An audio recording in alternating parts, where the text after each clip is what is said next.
Oh, don't know who's joining me tonight, but we'll just wait for more people to come in.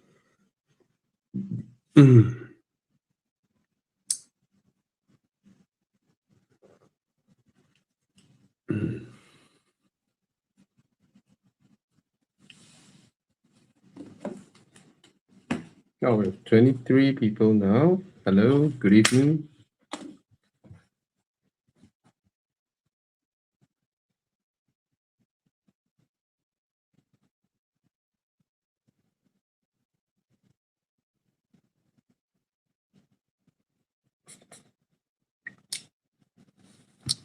Good evening, Team HSI. Good evening, DG Dew 7 by. Good evening, Omar Grace 1092. First time also live. Welcome, welcome. Good evening, Danny Liuji, Darren KY, Darren TKY, I guess. Yeah. Most from YouTube, huh? Nowadays Facebook, they can't make money from live streams, so they penalize live streams. Sorry for my hair, just showered. Good evening, Chikun. Oh, Chikun, today I saw a 7 Series, E38 7 Series actual Alpina. Oh, gorgeous car. E38 Alpina. Hi, Joe Sugar 3995. We have 50 people here. That's the thing, YouTube, you can't like and share to where YouTube, right? And YouTube is like Google never bothered to improve YouTube's platform. Yeah. The best platform to share things on the platform itself is Facebook, but then they sort of penalize the reach if you're not spending money with them. It's not silver, it's dark blue. I think it's dark blue. I was busy oogling over the car. I didn't take photo. I just oogled around the car and forgot to take photos. Yeah. Alpina E38. I love the Alpina rims, man. I absolutely love the Alpina rims. Gorgeous. If I have the Alpina rims on my Beamer, you should look amazing. Amazing.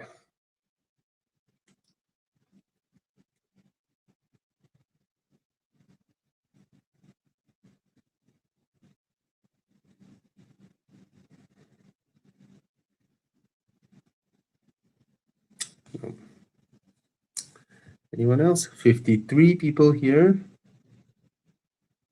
Oh, gorgeous lah. Alpina wheels. Cantik. Fuyo. Guys, look at that.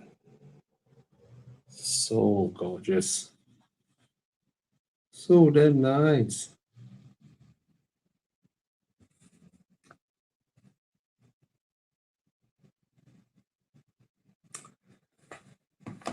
Okay, Danny Liuji have this question. Hi Bobby, do you think China automakers can overtake the Japanese giants one day? Actually, someone suggested me to record my Q&A. How to record my Q&A? Like that. Sorry, I'm holding a phone. Hi Bobby, do you think China automakers can overtake the Japanese giants one day? Can they build the brand loyalty and identity to the Japanese? I think the era of brand loyalty is gone. So in the past few years, we see a sudden influx of Chinese cars where we haven't even heard of the name. Maybe they themselves in China haven't heard of it. And then the brand is launched and then everyone's buying, right? The best example is Omura Jeiku. And then iCar came. And then, and of course, Zeekr came, right? They're selling left, right, center everywhere now, and Jetour as well. So what this has educated global consumers where Chinese cars have arrived is that because you do not know the brand, you have no knowledge of what it is. You approach the brand with 100% curiosity. So when it's 100% curiosity, you no longer look at the logo, you just look at the leather, the stitching, the fit and finish, what you get for what you pay. There's no baggage with regards to the brand. And that has a side effect of educating consumers that the logo that you have preached and prey upon for decades, that has been ingrained into our minds by the Western companies or the legacy car makers, actually has no meaning. Of course, for people who are older, like me and earlier generations, they still mean a lot. But to the younger generations, it no longer means a thing. It's just like older people who buy computers, they have an innate trust with Hewlett-Packard, Compaq, Toshiba. For younger generations, does that even mean anything? They have no historical connotations with regards to these brands. And hence, they look at the specs, they look at what they get, they look at the fit and finish. And that's why it is the end of the era of brand loyalty, I believe. Yeah. So you don't need to pay extra for brands anymore. Okay. So it will no longer be a thing that can help you sell whatever bullshit that you sell just because you know people like your brand, right? Okay, so that's my answer. And Alan was asking, hi bro, any feedback on whether should wait for Zeekr 8X? Yeah, it's all over the internet now, right? The Zeekr 8X. Yeah, why not? It's such an intriguing car, right? 1,386 horsepower, 2-liter turbo, 2.9 seconds to 100 from a 5.1 meter long SUV. This is the size of a BMW X7 or thereabouts. And yeah, just we're not sure the price, but it's pretty intriguing, right? I just felt a bit okay. I mean, Zeekr has their very strong brand identity, so it's certainly different from the 7X and all that. And the 7X, the light panel thing, right, can only go so far. You can't really, I think Zeekr's high point would be the 009 design that really open them up to various possibilities. Then now you see the 8X, right? So yeah, very cool. How is Denza B5? I'm not sure, but I really do like the design. It's from a brand, it's from a sub-brand in China called Fangcheng Bao, which is a ridiculous name, Formula Leopard.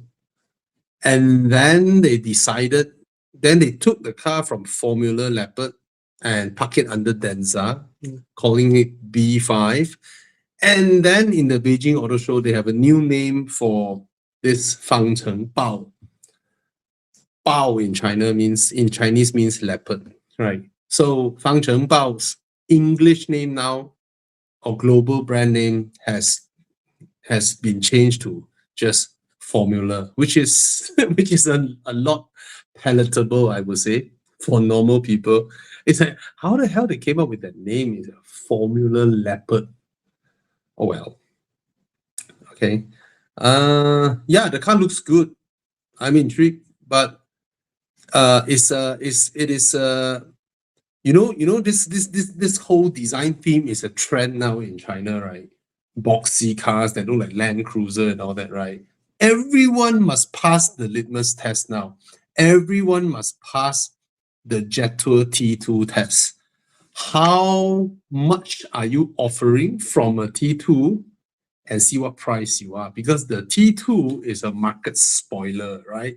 It arrived not in a size that is too much smaller than a Land Rover Defender and selling for 150,000. So whoever that does a boxy SUV now would have to pass this litmus test of, how much more I'm getting from a T2. I haven't driven the T2. I also really like the design. I love the selling price. So we'll see. We'll see. It's a good looking car. Okay. Which PF would you recommend for a family of 5? It would be good to come to this show knowing what you want and what's your budget, and you have a few options already, and then you ask me the options, and then if I know, I'll answer you. Open like that, I can't be scouring the internet and help you come up with an answer without even a budget. Okay. Greetings, Biggie Shack. Any differences if I don't use Star certified tires on my G20? Absolutely not. No differences. Okay, provided your car is an M4 or M3, then perhaps they have some special. I don't think BMWs are that sensitive. Porsches are extremely sensitive. Porsche, if you don't use their N-spec tires, your traction control may come in earlier. Okay, so on BMWs, I've never heard people complaining about it. No, we just try to buy the most value for money tires out there that fits our performance needs. All right, you don't have to go back and buy the Star tire, okay? Terence Leong asking, good evening, may I know when's the next Enduro? Usually end of the year, but we'll see how. Okay. Hi Bobby, what's an upgrade for XC90? I think there's plenty now, right? That's the thing, we always associate upgrade with, I'm ready to pay more. Do you want to pay more? Do you need to pay more? Right? 8X and 9X is coming, the Zeekers. And then I just uploaded a video of the Hyundai Santa Fe, which is pretty awesome. I'm not sure if it's an upgrade or not. That's the thing. This goes back to our discussion of brands, right? If the whole brand thing is out of your system, you don't need to look at the logo anymore. Why chase the logo, right? Do they mean anything now? To me, it means nothing. Seriously. Okay. Would EV still be a good buy for condo owners without access to personal charging bay? Actually, I would say yes. It's all right. Just take note on. Actually, no, it's still cheap. And now petrol is so high price, right? So yeah, why not? Why not? Of course, if you have a charging bay, it's better lah. But then even if you don't have, okay, what? Do you have a good friend who stays in a landed property? Or there's a landed property near you, it's like, bro, can I sponsor you a charger? Just allow me to charge. Anyway, yeah, I think our charging rates are pretty reasonable. Those public AC charging rates. So the idea of EV is, let's say you go to the mall, you charge, right? 3 hours at the mall, you charge. And then when you go for dinner, you go to a place with a charger, you charge again. Wherever you go, you just find a place to charge. You don't have to deplete your battery, then only you start charging. You don't need to do that. Okay. I forgot to record my answers to upload. See, that's the thing, not my habit. Okay. Okay. So Anthony is asking, good evening, Bobby. What do you think would be a good car to replace my 2012 Q7? Such a looker, right? Looking to move on. Budget about 30 to 40,000. I think if you look around 30 to 40,000 cars and then you select a few options, because your question is very vague, because what are you looking for? You want a hatchback? Do you want a sedan or an SUV? Are you married, not married? And around your budget, what have you been eyeing? and then probably I can help you on that. Wait,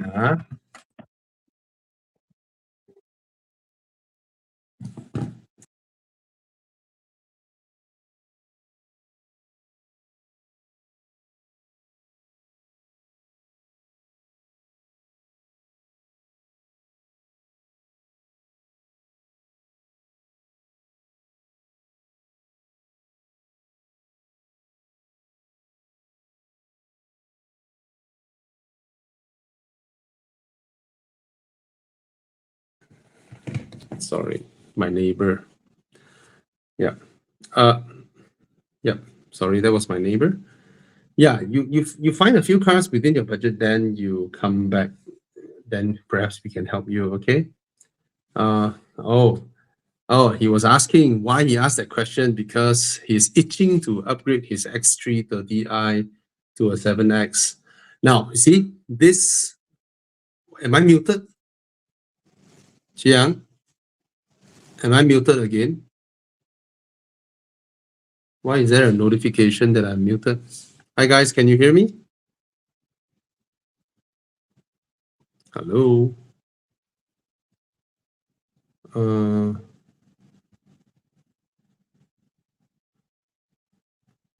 can you guys hear me? I'm not sure. No, I'm not muted, huh? Okay, okay. Been itching to upgrade my X330i to Zeekr 7X as a condo owner. This comes back to I've always been saying this, okay? Don't buy a car just because you felt the itch to do so. Okay? If your X3 is still wonderful, continue using it, right? I'm not saying don't buy, but if your car is perfect, is there really a need to change it now? And moreover, if you don't have an immediate need to buy a car now, the 7X updated one with the 800-volt architecture should be coming in, right? And then there's the 8X. So yeah, provided your car already like you really wanted to change the car, then of course go ahead. I think the 7X is a fantastic option. Good taste. Probably long queue now, I'm not sure. All right. Okay. Thanks for letting me know that you guys hear me. Just that I saw a notification just now saying that the host muted me. Okay, the questions are pouring in. 157 people here now.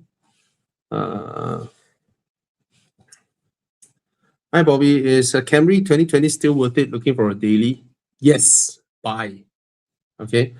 Hi, Bobby. How would you differentiate the suspension comfort levels of a BYD Seal 6 and a G30?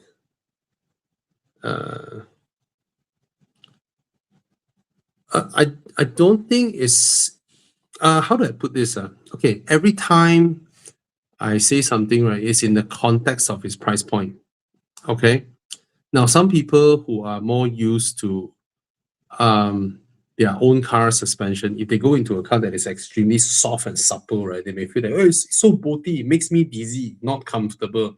See, I'm a car reviewer, right? I can separate between multiple aspects of a car, right? The chassis, the steering, the damping, So in terms of 100K car, the Seal 6 is extremely comfortable. Okay, so does a G30. But they don't belong in the same ladder of, oh, who is better, who is better. I don't think it works that way, right? So what do you mean a more expensive suspension is more sorted? If you put both cars into a high-speed corner, obviously the G30 will fare better because it's set up to do that. The Seal 6 can do it, but you may feel a little bit wary with it, right? Because the steering is light and all that. So it's not a car designed to be sporty. The sporty one is the Seal. Okay. Is S70 an upgrade on my? Yeah, of course. Larger car, more power, right? More technology. Yep. It is. Okay. Hands are tired holding it. Okay. Okay, I'll speed through some of the yes/no answer very quickly. Is a Harrier worth it? Yes. BYD Seal demo unit 138K. Yes. Buy. 330i 2020 is still worth it. 132K. Yes. Buy. The auto fire extinguisher you advertised, I didn't manage to PM you on Horizon. May I know how much roughly is the price? Just PM. You understand PM or not, Biggie Shack? Do you understand what is PM or DM? Just DM us on Instagram, okay? Chiang, you don't need to highlight what I was talking. You don't have to. I will choose what I want to highlight, okay? Okay, my run flat tires are due for replacement, okay? My run flat tires are due for replacement. Would you recommend going non-run flat and treat it with tough? Of course, of course. My BMW came with run flat tires, and when I learned of the replacement cost of those tires, I'm like, no way, man, no way. Because in Semenanjung, I mean, at least I'm from Semenanjung, right? I mean, we're never too far away from a. I know run flat works differently from tough. Okay, I have to explain this. Okay, run flat, it isn't nail proof, right? Nail will still puncture it. Your tires will still leak air, and then you still can drive with no air, or your tire exploded, the sidewalls goyak, you still can drive. That is run flat. Okay. So run flat is for extreme tire failures and you won't die. Okay. But tough tire is different. Tough tire is you kena a nail or whatever, it won't leak air so that you can continue to drive. No air will leak because a lot of time, especially the rear tires, when air starts leaking, you don't feel it through your steering wheel. And after prolonged driving with a lower air pressure, your tires may sustain damage or uneven wearing and all that. So the usage of tough is different from run flat. All right. But run flats are so expensive. Tough tire, right, is like 100 plus ringgit per tire. So it's very affordable. All right. So I would recommend everybody. Okay, provided you tell me that you buy budget tires, 100, 200 ringgit, 200, 300 ringgit, then it doesn't make sense for you to top up 30, 35% of your tire value to apply the resin, right? But if you buy tires like 800 ringgit, 1,000 ringgit a piece, right? Wow, it's a worthwhile investment to spend 100 plus ringgit to have that layer in. And the first sensation after I apply it, my tires are so much more comfortable and it filters even more of those road. You know, sometimes you drive through roads with a lot of little stones, pebbles, and all that. The granularity, right? All those are a lot of it are ironed out, are filtered out. So yeah, I like it. Okay. Actually, a question means that when the tire is let's say gonna puncture puncture. So you can continue to drive the tire for long term. Is that what you're saying? Your puncture means a nail went in, or your tire is flat. Nail went in only Nail went in only, nothing is sealed. So basically, you don't even need to do if you don't even know. You take out the nail corn. I mean, the best thing is you will drive and hear the sound, tuck, tuck, tuck, the sound there. Yeah. You take out the nail, it will auto heal. It will self heal because it's basically a layer that goes in there. In fact, it's used in a lot of cars actually. It actually comes with stock standard. Actually, all the major brands have these variants of tires in global markets, but they are super expensive. You know, Conti Seal, Pirelli, they all have it. But they are very costly, just like run flat. Run flat is like so expensive, right? So this one is a lot cheaper. It's like per tire 100 plus ringgit. And if you think about it, all the EV tires comes with built-in insulation to make it quiet. Or the foams. The foams are already there. Yeah. So in a way, this is like best of both So worlds. the foam, right, Tana, the foam helps a bit A bit only. for soundproofing. This one helps A lot. a lot. Foam helps a bit. So if you have a tire that has the foam inside, because someone asked me this question, it's like, bro, my tire has the soundproofing foam inside. Can I apply this? I said, the process of applying will remove your foam because they need a metal scrub to scrub the inner layers of your tire and then clean it first so that the inner of your tire is rough. So that when it's rough, the resin can stick better. Is the price probably different by size of tire? Yeah, definitely. Tiny tires. I saw a motorcycle tire there also. By width or by size? By inches, your inches, and then your the width of your tire also, because they have formulated how much resin to put inside each tire, different sizes, and then how much is the spinning time and the cooling time. So obviously, if there's more inside, because after you apply, right, the tire would roll towards the end of that machine and still keep on spinning there, so that before it dry up, it's even, right? It's different price point. So the best point, the best time to apply the tire is when you just bought it lah. Up to you lah. You heard of it? Hey, my tire still new. Okay lah, you apply right? And the variation in pricing is like from 110 to 170, 180, depending on size. But the pricing only includes the chemical, right? The application cost is separate. Everything. Oh, okay. Then very reasonable. Yes. In fact, this actually, if you actually see off-road solution, they actually have for off-road solution. People actually because you can't puncture tires off-road, so they just put it there, they seal it, and they drive it. So it is a well-established process.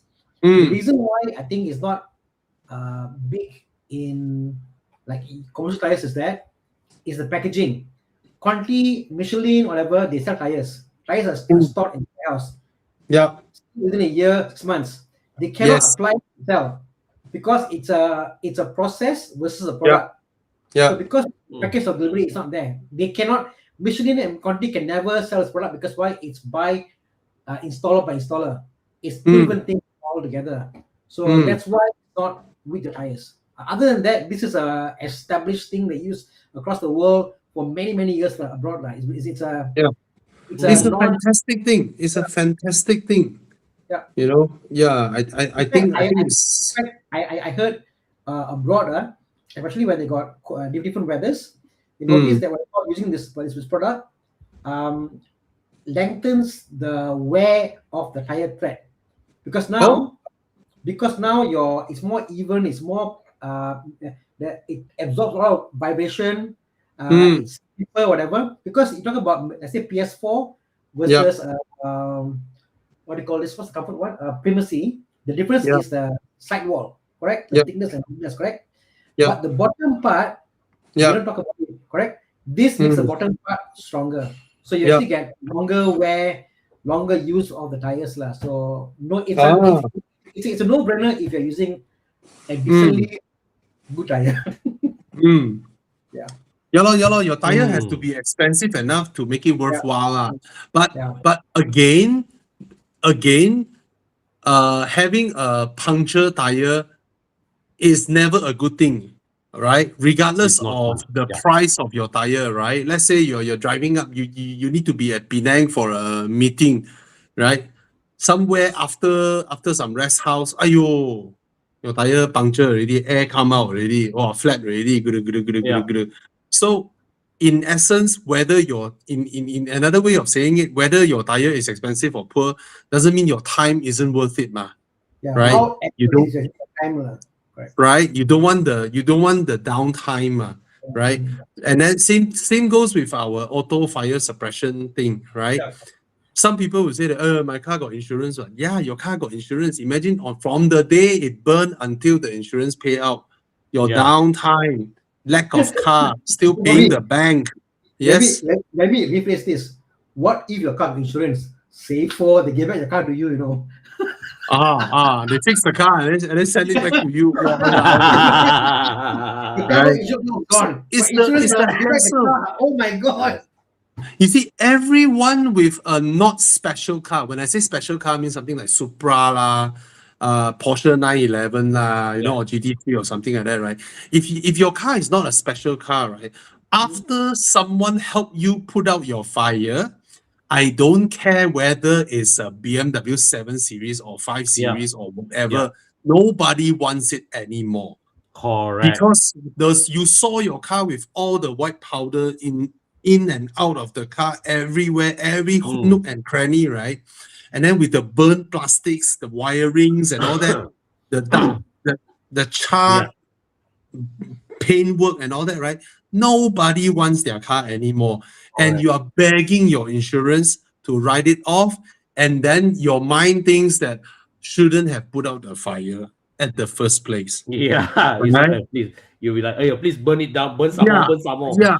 But so it's like you already inconvenient yourself from the fire to the lack of car. And if the car comes back, it's another shitload of headache. Right? Correct. Double whammy.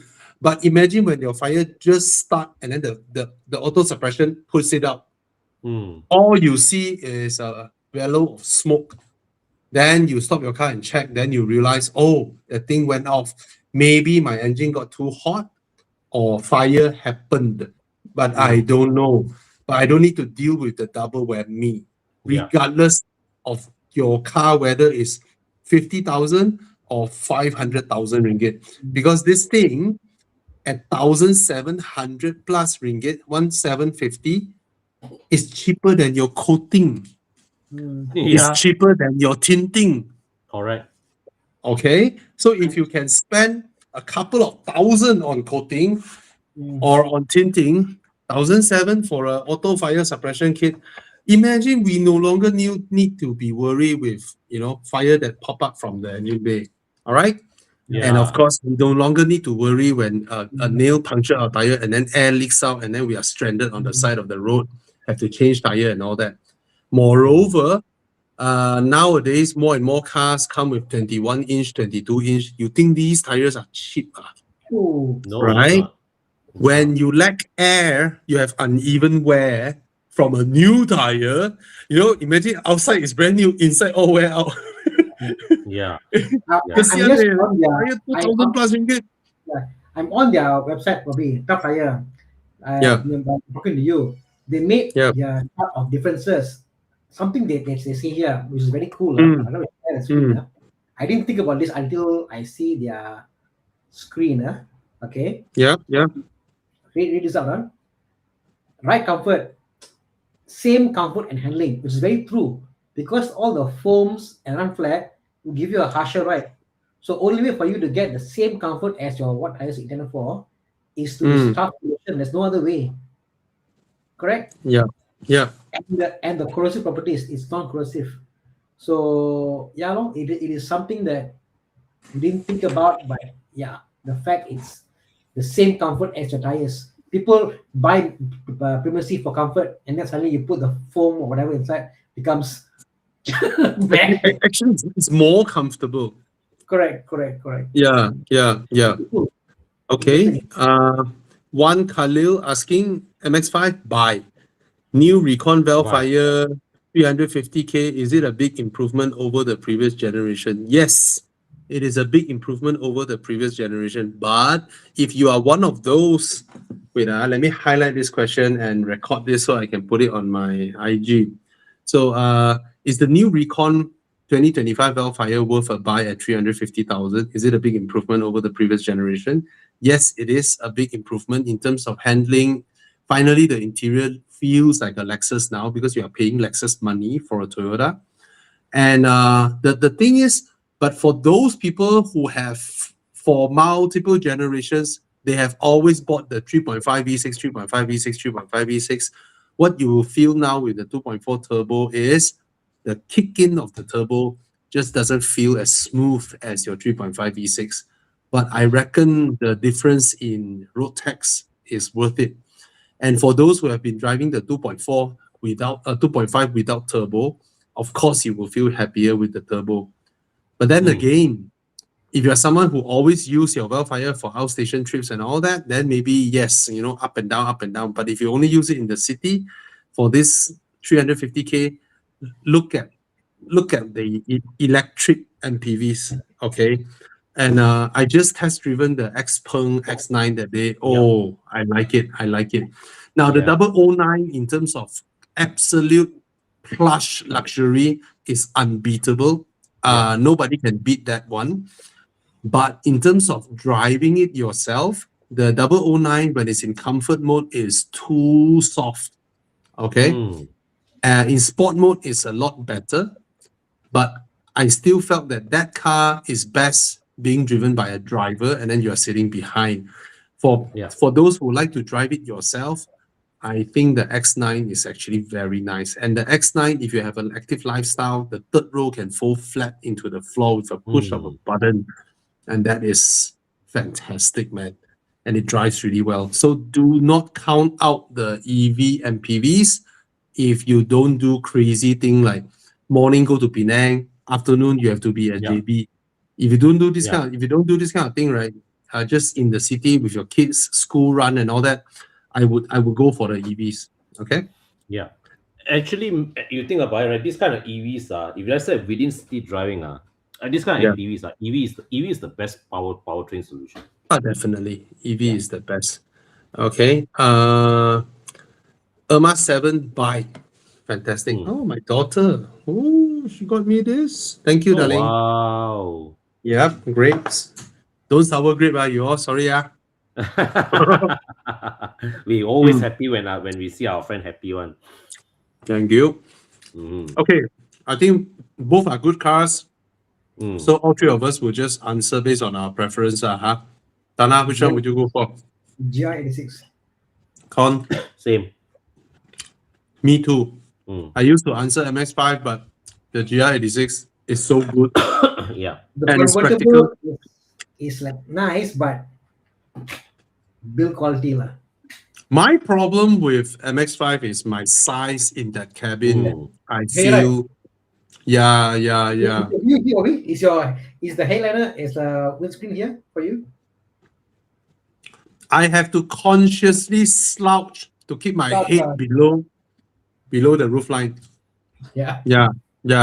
I have to consciously slouch. You cannot. The GR86. Yeah, GR86. I can sit in the back seat, man. And then you have the proper boot and all that. So, GR86 for me. But even though both are good cars, if you haven't experienced drop top, you want a drop top, then go ahead. Okay. Interesting question. M340i or Tesla Model 3 performance. Con, which one would you get? I will go M340i, but it's really M340i. Yeah, for me, I'll get the M340i as well, even though it can't beat the Tesla Model 3 in performance driving, in acceleration. Evolution 120. Can the Tesla Model 3 do 240 km per hour sustained driving KL to Penang non-stop? Answer is no. M340i can sustain 240 all the way. Illegal, but you can. Bro, the day I drive the Model 3, right? The first 10 minutes, I want to pull my hair out. Why? How to shift gear? You shift gear from the screen. Bobby, you must change your mindset. It's not a car. I'm now a passenger in a fridge, and I must tell the fridge, please go forward. Please go reverse. But that being said, Tesla is the best driving EV sedan. Best handling. I mean, put aside Taycan. If I buy one, I was thinking I want to buy the S3, XY, the buttons. They sell the buttons for them. They sell the aftermarket buttons can put on the car. I'll put the button forward, parking, reverse. There are aftermarket gear lever. I'll do all that stuff, so you can shift gears and all that. Yeah. Okay. Hi guys. Just now, what? So cheap, man. Nigel M. Rich. Hi guys, just wondering, now that the S70 price starts at 68K, so cheap is there any appeal That's anymore in buying the one of base the model. Japanese B segment sedans? Yeah. I'll get the S70. I'll get the S70. All right. Yeah. Yeah. Straightforward answer. I'll get Me the too. S70 Yeah. over the others. Yeah. Mm, At that yeah. kind of at 90K, right? I cannot justify putting money down on a Japanese B segment sedan. Yeah. No You longer know, can, right? yeah, Okay. I Tana is can't. not here. I can't logically. Yeah. What to take note when buying a 718 or 911? Nothing much. Just do your PPI. Just check everything. Make sure the cars are okay, and Good generally PPI, they are pretty reliable. All right. yeah. Um, Yeah. Porsches um, are reliable. okay. For people As long as the who, engine is behind you, they are reliable. yeah, for people who's their first time going into a well-known supercar brand, just remember this: physics still apply. All right. A lot of people have the wrong impression that, oh, just because I'm in a Porsche now, last time I can do this corner at 100. Now I'll do it at 150. It doesn't work that way, one. Okay. The feel, the thing that you feel when you go into a corner, the hair that stands up at your back, that's your automatic physics uh sensor. Okay. If you think you crash, I think you will crash. All right. So trust your instincts on it. Don't think that just because it's a Porsche, it's your first Porsche, it's your first experience to a Porsche, physics no longer apply to you. That's how accidents happen to a lot of people. Okay. Yeah. What's wrong, Con? You're not lagging. No. I just I thought. Okay. Okay. Good. All right. Great. Okay. My wife is planning to upgrade from a Myvi to a WRV. Well, if your wife likes the WRV, then go ahead, lor. But Yeah. she is not upgrading. The logo, She's not. the logo may be an upgrade, but I would recommend, how to put this? Since she's buying a second-hand WRV, how much is the second-hand WRV? That's a very good question. I think I wouldn't call it an upgrade. I think In first fact, of all, I think yeah. In terms of In fact, space, right, it may be a downgrade. Yeah. A HRV is more of an upgrade in my opinion. Yeah. Hey, it's not cheap. Yeah. The cheapest I can find is like 70,000. 67,000, 70,000. Yeah. Yeah. It's not cheap. The WRV to me, in my opinion, it is at best a Pro Duo Activa rival at best, and an Activa also is already not a great value for money car. All right. So Yeah. I mean, yeah, if you're moving into a WRV right at the bottom of 60 something, I think it's still okay, right? And what is that? And 65 still gets you what, a 2024 WRV. Yeah. So I'm just curious, what HRV can you get for the same budget? No, HRV, same budget will be the old HRV, not the current HRV. Oh. But how old is the HRV? 2022 will be the previous HRV. Okay. Around the same value, around the same value, 70K, right? Is the previous HRV. Okay. Oh yeah, 2021, Which is the more spacious HRV, right? Bro. The previous HRV is more spacious. Yeah. The current one, the previous one has a larger boot and all that. Wow. Yeah. But the current HRV looks bigger outside though. But I like the old HRV shape better. Swintia, if your wife already likes the WRV, she likes it, right? Then Then go ahead, because Yeah. she likes it now. There must be a reason she Yeah. don't want a Proton X50, HRV. right? There must be a reason she don't want a Proton X50, because for your budget, you can probably buy a brand new X50, right? But Yeah. if she don't want, Yeah. she want a Honda badge, then let her have it, lor. Let her enjoy the car, lor. Yeah. And it's a good call by your wife really to go for a second-hand one, because I can't justify the brand new price of a Honda WRV. Second-hand still like can swallow. Lah. But I'm curious. Let me see. But it's not out of warranty. Oh. Your budget can actually also get a 2019 Mini Countryman. Woo! Right? But a lot of dealers out there, right, they have extended warranty one.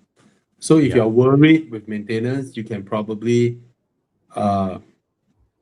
these cars are pretty reliable, to be honest. The modern minis, they're pretty reliable. Yeah. So of course, maintenance will be higher than your whatever WRV and all that, right? Yeah. But if you ask me, 70,000+, I would go for a mini, man. So much more value. Why don't you bring your wife to check out the Proton Ermas 5? Go put her into the car, let her drive a bit, let her feel the car. Then she will come back to her senses, what she touch, what she see in the Ermas 5 versus a used Honda WRV. Because to be honest, the Honda WRV is a car made for the Indian market. Okay? Yeah. And the whole car is actually very, very plastic. It's like a jack-up Axia, to be honest. I still can't accept how can that car be sold at 100,000 for the top spec. I cannot win that way. Yeah. Absolutely cannot. Okay. I'm gonna scroll all the way to the bottom, because I think we are very far behind. We are like almost 30 minutes behind from when answering questions that were posted 30 minutes ago. Okay, I'm just gonna scroll to the latest one, and then we speed up a little bit from here. Okay. Emeya or Taycan, both are great cars. Wow, good question. Yeah, personally, I will go for the Emeya, because the Taycan is a really sporty four-door car. Ngam can sit a person behind. Has proper boot space. Yeah. It's not comfortable sitting behind, to be honest. And the whole car feels very tight for me. But of course, it's very sporty. The Emeya can do the sporty bits, but it's so spacious and comfortable. However, these kind of sizes, right? The car size, right? The Taycan size is just nice to zip around and drive around. Emeya is genuinely huge. So when you drive the car, going up parking ramps, parking and all that, right? You will start having the feel of, then it takes a lot of toll on your mental power when you drive these cars of this size. This is something real for people who would daily drive cars like 7 Series, 5 Series, the new 5 Series and all that. Big, bulky cars, right? Is fantastic. But to drive them day in and out, compared to a smaller car, a tighter, compact car like a Taycan, they actually takes more mental stress of you. Okay? Yeah. Wow. Why? Sorry, I was coughing. You okay or not? Yeah, I was just recovering from a flu today. Yeah.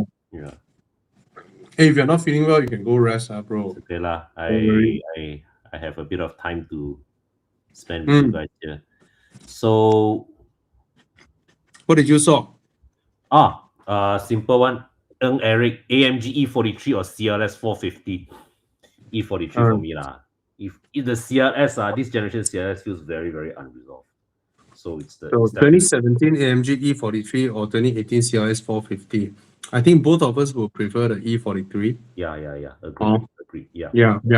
We prefer the E43. Okay.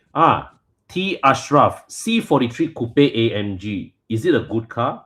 Is 25 pilot, just married last year. Congratulations. not planning to have kids in the near future, or Audi S5 better? Too many M340i around. C43 Coupe is not a bad car at all. Yeah, go ahead. Yeah, go for it. Go for it. 25-year-old pilot, married Go for it, last man. year, Well done. not planning to have kids in the near future. Wow. Amazingly successful, a 25-year-old Yeah, well done, man. Well done to pilot. you. Well done, bro. Well done, well done. Yeah, if you like the C43 Coupe, go ahead. Yeah. The only thing that the Audi S5 is better is the interior is fitted nicer, lor. Mm. But if you ask me which car looks more happening, I think it's the C43 Coupe lah. Yeah. Audi looks too sterile sometimes. Okay? Yeah. Hmm. Audi is boring now. Yeah.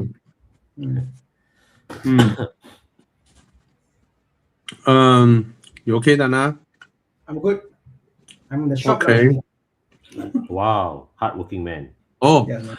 do you guys any recommended places to do PPI for a recon car? You see 3 boxes today talking to you, right? Dana below can help you do PPI when you're buying a used car or recon car. Just hit him up. You can DM us at Horizon, or you can go to his page, Tana Krishnan or Plus Performance. All right? Mhm. You can look for Tana Yeah. and schedule a PPI. And yeah. And yes, to answer the second part of your question, it is normal to pay a booking fee first. It is Yeah, normal. of course. You right? just imagine this. Mm. How if you are a car dealer, right? Will you accept someone come into your shop and then say that, hey bro, this one I want to do PPI, this one I want to do PPI, this one, I'll pay for the PPI myself. But you're paying the workshop, you're not paying the dealer. Yeah. Time, energy. So Yeah. I want to explain. I should record this process down. Oh yeah, please. Okay. This is good. Yeah. So guys, when you go buy a used car, right, it's unfair to just tell the dealer that, oh, I want to send this car to do a PPI first. Huh? Why are you asking for a booking fee before I do my PPI? It doesn't work that way, you know. When you're buying a used car, you have to understand this. It's a used car. That's first of all. Secondly, right, the process should be you go online, you look at what's available out there, what's your preferred color, what's the kind of spec you want, the price you want. Then after a few cars hit your criteria, let's say you can accept silver, gray, black only. Then you look at this few. Okay, one dealer is at Cheras, one dealer at Kajang, one dealer at PJ. Then you go and travel there, then you look at the car, check interior, everything. You can take photos. They don't mind for you to take photos so that when you go home, you remember, then you can compare, right? You discuss with your wife, right? Or your other half, whatever.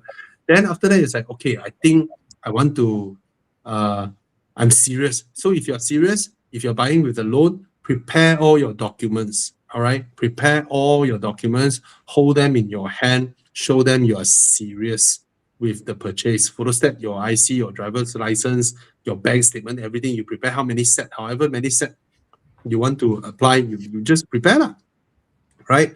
And then last time we used checkbooks. If you have a checkbook, that's a good way to write a check. You know, bring the check over, 5,000 ringgit or 3,000 ringgit. And then you go to those dealers, right? You negotiate them with the pricing. They have an initial price. Then you negotiate, nego. Okay, a few of them give you adjustments, discount and all that. Okay, finally down to two units, right? So then it's like, hey, bro, I'm serious. Then they also can tell you're serious because you prepare everything already, right? It's like, do you mind if I drive it for a while, right? Provided you're an expert. If you're not expert, right, you think everybody is a test drive expert. You're not, right? Just drive the car for fun. What is the thing that you want to take note of, right? Actually, nothing much you can tell, right? So test drive is not as important as getting someone like Dana to go there and do a PPI for you, right? Basically, either he goes there or you bring the car to his workshop, then he can have a much more thorough check. But that process is, bro, I'm serious with this car. That means you're telling the dealer, okay, we agree with the pricing already. Now you want him to reserve the car for you, right? Only by reserving the car, then that qualifies you to send the car for PPI, because PPI, failing the PPI is supposed to be the deal breaker. That means you already want to buy the car, you already paid your booking, then the dealer allow you to bring the car for PPI. PPI fail means the dealer will return you the booking. PPI pass, you want your booking back. If I'm the dealer, I won't even pay you back because you're wasting my time. Correct. Right? Correct. So I have to understand this. PPI is not the prerequisite criteria to consider his car. It is the last criteria for you to back off the deal. Yes. And you have to be fair with all the used car dealer, okay? Yeah, and to add one more thing, right? When you talk about a deposit, right, you must first discuss upfront what constitutes grounds for refund. Okay. So suspension wear is not grounds for refund. Yeah. All right. Your tire botak is not grounds for refund. Brake pad grounds for refund. What is grounds for refund?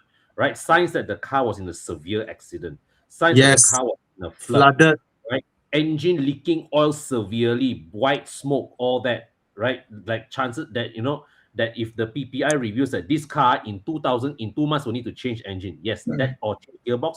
That is grounds for refund. Serious failures, impending failures. Right.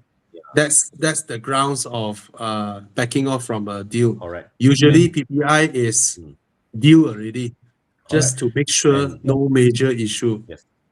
Okay, so for those of you looking for used car, you can look for con. From my end, the PPI has got a little different notation to it. Whenever there's an issue with the PPI, when I say issue, I think we find to say that this needs to be replaced or changed. Some there, except some of them got issues. They use it as a leverage point with the dealer to say these are the things. Can we now talk terms? A, they will repair those things to make sure it's up to certain mark. Or B, they give a discount. Or C, they say, yeah, these are things that is non-negotiable. I'm not interested. They accept. And from my experience, I think 2 out of 10 cars, actually, I say don't buy because they don't buy, don't go ahead. But the others, they go back to dealers and the dealer will say, man, I'll have my own mechanic. We'll fix this for you. Are you okay or not? So it helps you to, I guess, get a better car, servicing, they will do all that for you. Okay. So one more thing that Bobby highlighted, and I want to repeat again, is whether you're dealing with private seller or whether you want dealing with dealer as a buyer, right? The best way to get what you want is to demonstrate that you are serious. Means that it's like you go and deal with them with sincerity. You're ready to put money on the line, and don't be too nasty lah. Don't be too try to one up people. No need one. What you want to do is that, right, at the end of the day, you want to secure the car at the best possible price. Right? So you want to play to human nature.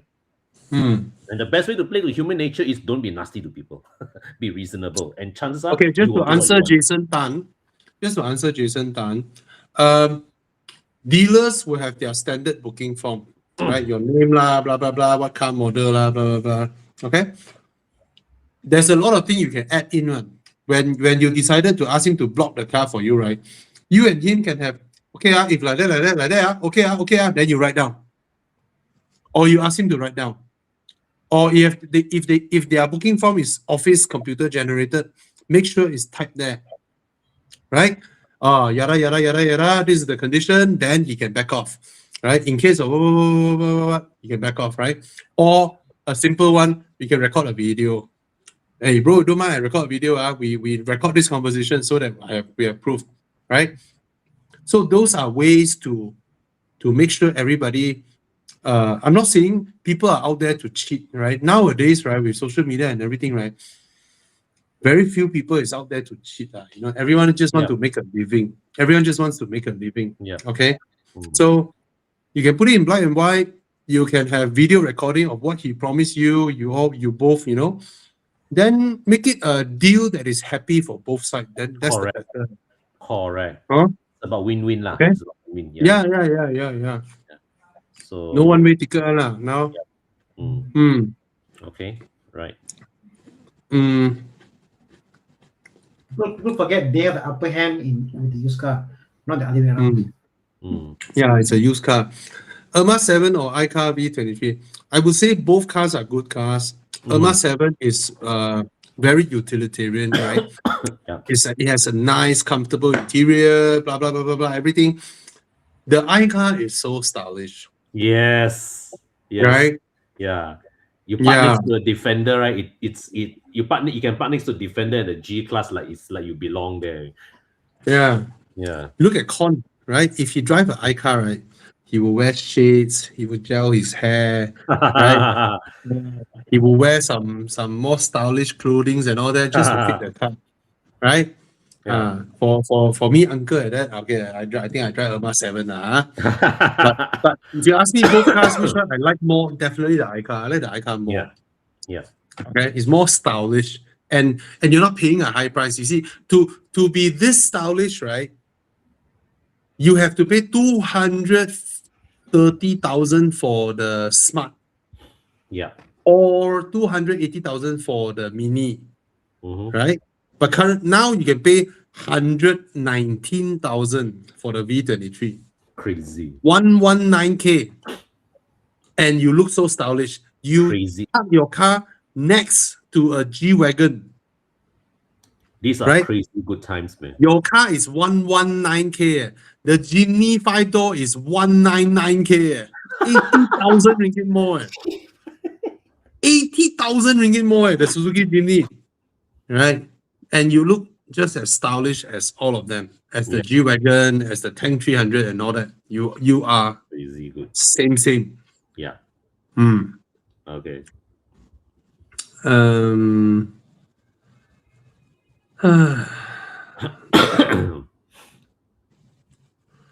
Okay, this one. So I C10 haven't test driven the C10 Plus. That day they passed me another C10 again.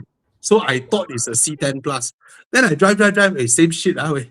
Then I realized, hey, this is still the C10, but updated with software updated a bit. Okay, so hey, go ahead, guys. You go ahead. Yeah, my friends all come kacau. Anyway, so the other day I drove the C10. I thought it's a plus, but it's not a plus. I've driven the G6 as well. Now, personally speaking, I prefer the design of the C10 Plus over the Xpeng.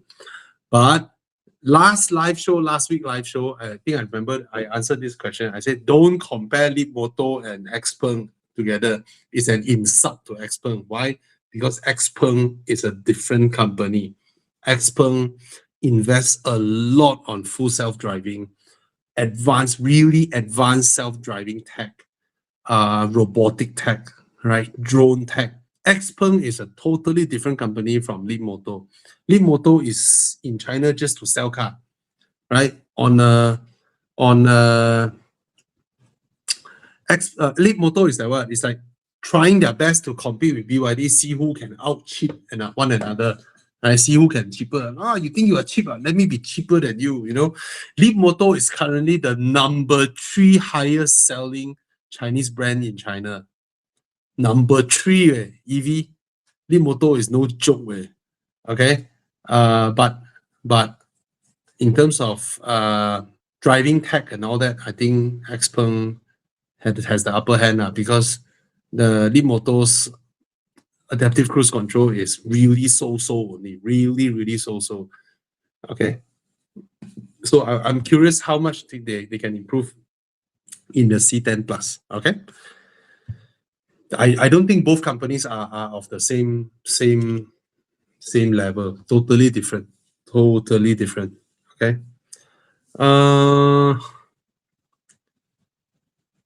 X50 or UCX30. I think X50 is more the first car for a girl. I think you enjoy your...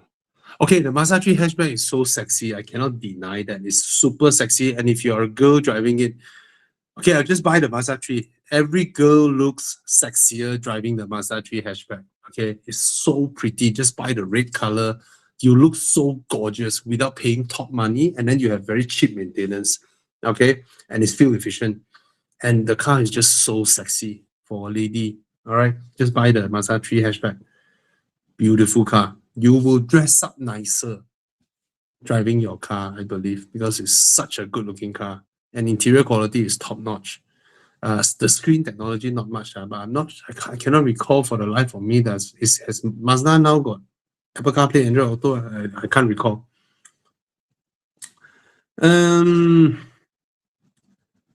Okay. Hi guys, budget around 80,000, S70 or Mazda 3 sedan. S70 is more spacious, more comfortable, more boot space, more things to play with. Not as sharp driving as the Mazda 3, but more comfortable than the Mazda 3. And not as good looking as the Mazda 3. Looks more uncle than the Mazda 3.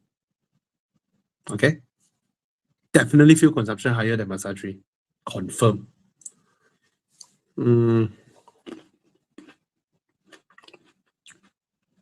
I will go for T2.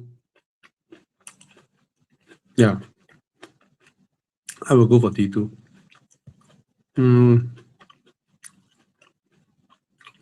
This is good for me to record also.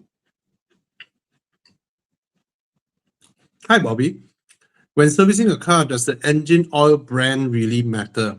Or is sticking with the original recommended oil enough? Also, between 0W20 or 5W30, which one would you go for? Okay. The brand does not matter. However, anybody can come up with a brand. Okay? So the risk is, if you, let's say you go Shopee, you buy engine oil, popular brand, you wouldn't know what you receive is genuine or not. Because for popular brand, there are a shit ton of counterfeits out there. It's still ongoing, let me tell you. Popular brands, popular engine oil brands, a shit ton of counterfeit engine oils flowing all over the internet. Everyone also put in the description, genuine. Okay? Genuine. What can you do about it? Right?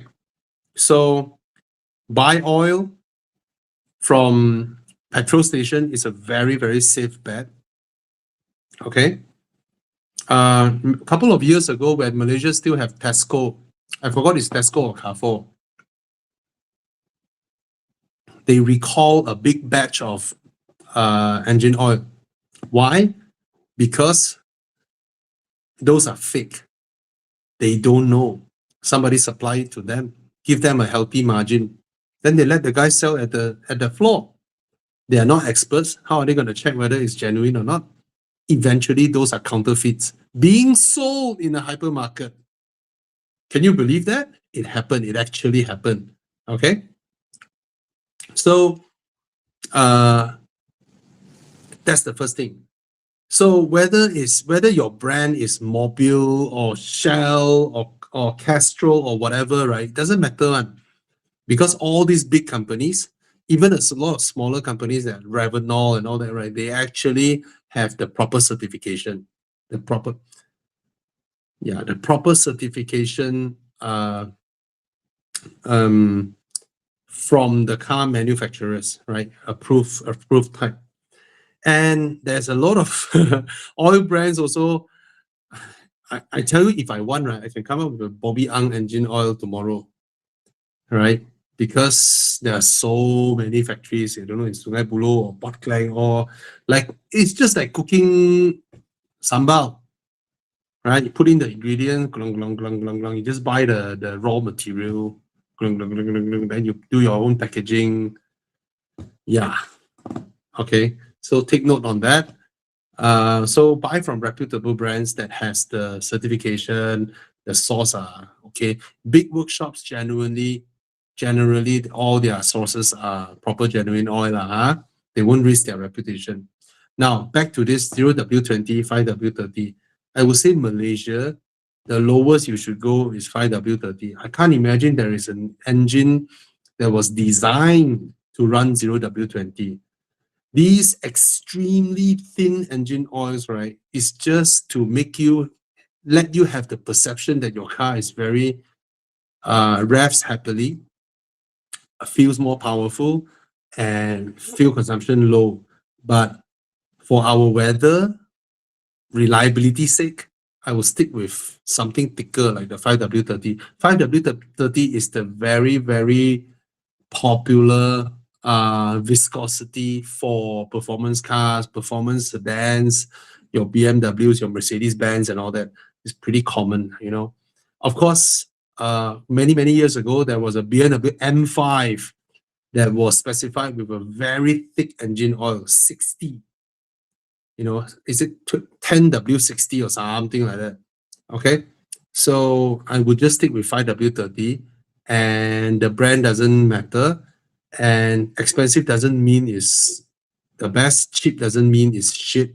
Okay. Engine oil is very high margin out there. All right. Just so you all know.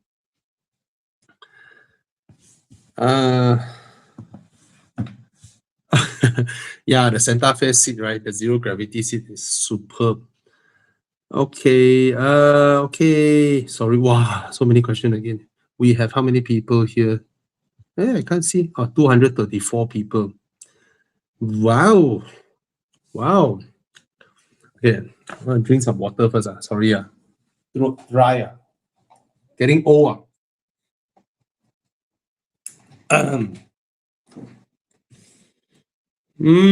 Oh, I didn't know that. Sorry. So Thomas said that now some dealerships they use 0W20. See, car makers that specify this oil for their engines, yes, their engine is designed to such perfection. They can use such a thin oil, but it's mainly to give you the perception that your car is powerful and fuel consumption is low. But of course, doesn't mean that you put in a thicker oil compared to what is recommended means it's good. Sometimes in certain cars it may damage, you know.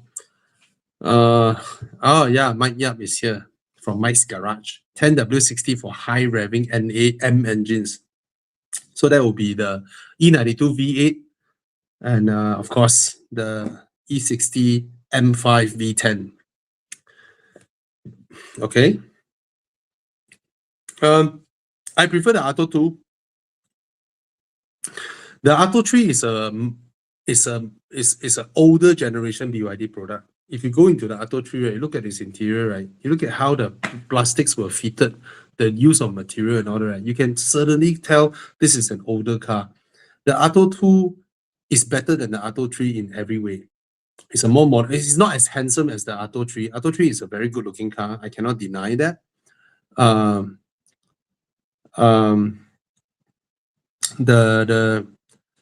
The Atto 2, in terms of fit and finish, in terms of how the car is engineered, I just felt it's way more modern.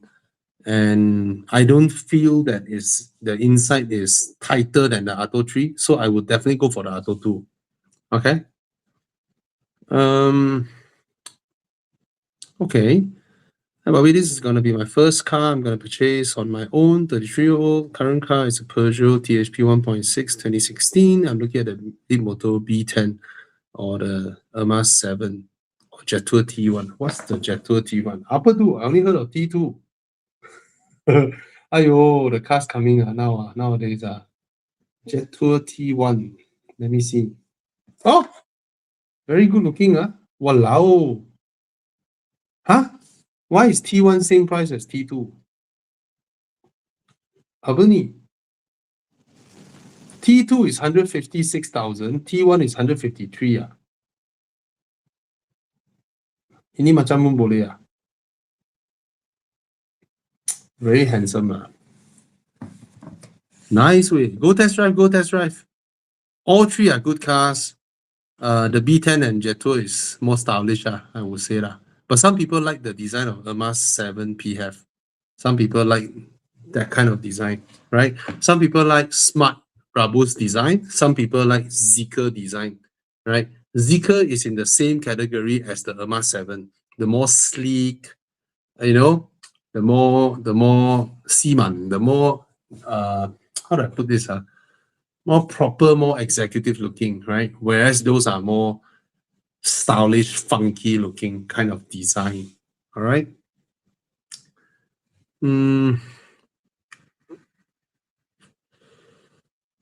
Interesting.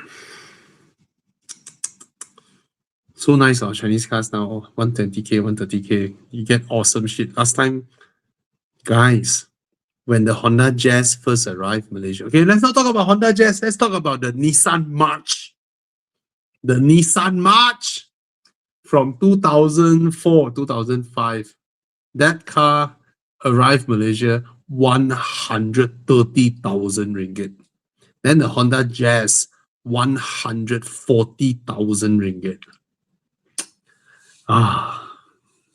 So nice being Malaysian. Right. 20 years later, cars are cheaper than 20 years ago.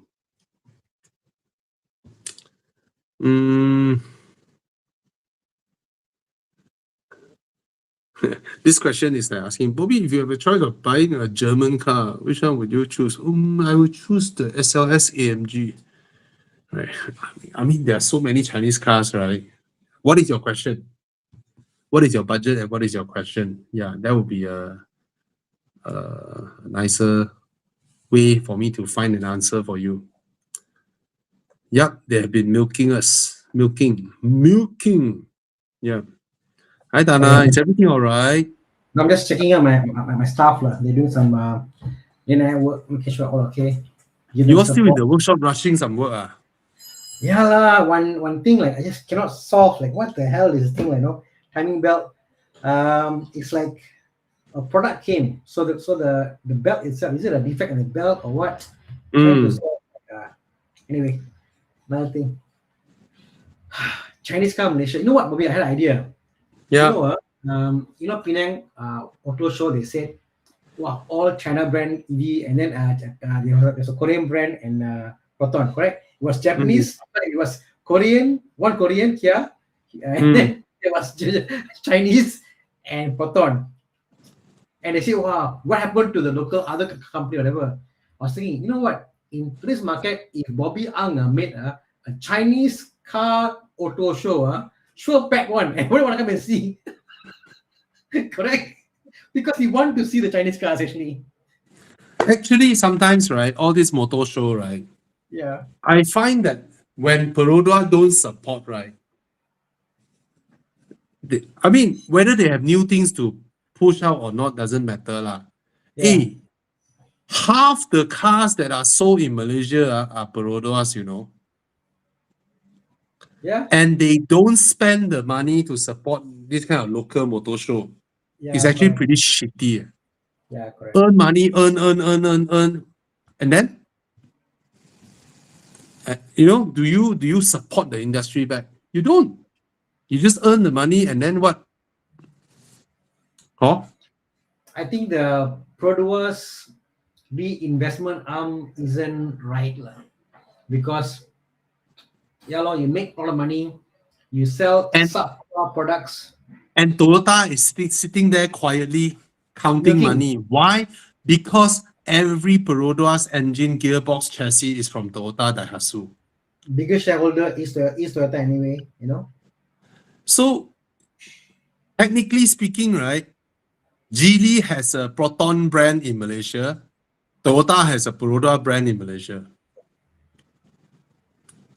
In essence, I don't want to go there. Never mind, But they are serving the Malaysians law. But if there's no protection, I don't know, man. If there's no protection, can they beat the Chinese in being, in pricing? Anyway, this question: which Chinese car have a drive feel like Mazda? Zilch. Absolutely none. No Chinese car currently drives as nice as Mazdas or as BMWs. Absolute none. That's my answer. And they don't care. Right, they don't care. And then the Chinese brand will show you their moose test. Right? So the funny thing is, driving feel is driving feel. How good your chassis is totally two separate things, right? You can have a damn good chassis that can do extreme moose tests, but the feel isn't there, all right? I think about 3 or 4 weeks ago, I think we shared a video on Horizon where the JQ J7 out moves test a brand new Audi A5. An SUV beat sedan Audi A5 in moose test, and by a huge margin, by a very big margin. The website is called 77km. It's a Spanish or Portuguese website. The only thing they do is for them to pass the moose test is 77 km/h. Okay, that's why their website is called 77km. So they will put the cars through a series of moose tests and then see whether you can hit 77 or you couldn't hit 77. If you can't, where are you? And some cars beat 77. Okay, so the A5 is below 77. The J7 is above 77. Yeah, so there you go, chassis. But driving feel cannot be compared. All right. Best driving Chinese cars is MG. Yeah. MG being assembler for Volkswagen in China, a lot of their cars are influenced by Volkswagen, so they drive pretty well. But in Mazda speed, they can only be counted as tidy handling, not the type of driver's car kind of handling. Yeah, they are not. Okay.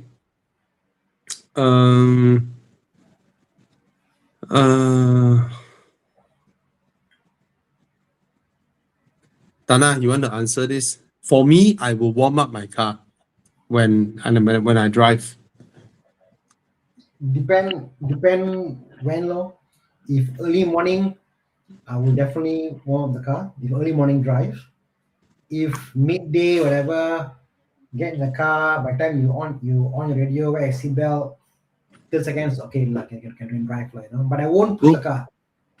I won't push the car, Bro, I have a Japanese neighbor, right? He drives an Innova. Sometimes morning I bump into him. He's very grumpy looking one. Because he don't stay in the Japanese area, he don't need to behave like Japanese. All the like that. He don't need to. He just open the door, and then he try not to eye to eye see people. Just walk towards his car, open his door, open his door. I tell you, he cranked his car, right? I can hear when the car zong that time, right? I can hear him dragging his gear into D and then throttle out, go out from the parking lot. His shifting of gear, right, is at the verge of the car firing up, Terror, man, this guy. Absolute terror. Yeah. Toyota Innova for sale. Japanese owner. Meticulously maintained. You must, at the very least, let the oil go to your valves. Make sure your gearbox got what oil pumped up. Hey, he has absolute trust in Toyota. I tell you, his car baru crank only, his gears in, then throttle, heavy throttle, then he's out. Yeah. I guess if you have driven Audis, high-end Audis or high-end BMWs, you notice that those cars have got a red line and it change according to how warm the engine is. So the moment you can see that and drive the kind of cars, and you're like, oh, even the car tells me I can't allow to rev at this point because the car's warm up. So because that's a visual sign, So I think if you have ever driven those cars, you're like, oh, I understand now. Then you understand lah. You can still let go, but the car is warm. Yeah. So Ravin Bimani saying, my Mazda revs at 2000 RPM when I start in the morning, then it gradually reduces to 800 RPM after 45 seconds. Correct. You wait for it to come down, then you shift your gear, then you jalan. I do the same thing with all my cars. So that's a very good habit because when your engine oil cools down, right, it's actually stickier than when it's hot on. Okay. So you start the car, you warm up the engine, you let the oil run around the car, you're pumping everything, running already, everything lubricated nicely already, then only you jalan. Actually helps your car a lot. Yeah. It's Maxwell has help. got a good point. Honda, I tell you, it's now 0 to 20, all the cities, all that. They use zero weight now. So it is so thin that you really need to warm up. A. B is I've tried putting like 5 W20 like, or 40. I mean, I forgot. 530 I tried. And I'm thinking like, come on, 30 and 40 or 20 also there's a difference, no? It Cannot. makes hell of a difference. On those Mm. weight, it's so thin the tolerance, it makes hell of a difference. So yeah, you know, Honda play. Honda, maybe don't play. Yeah.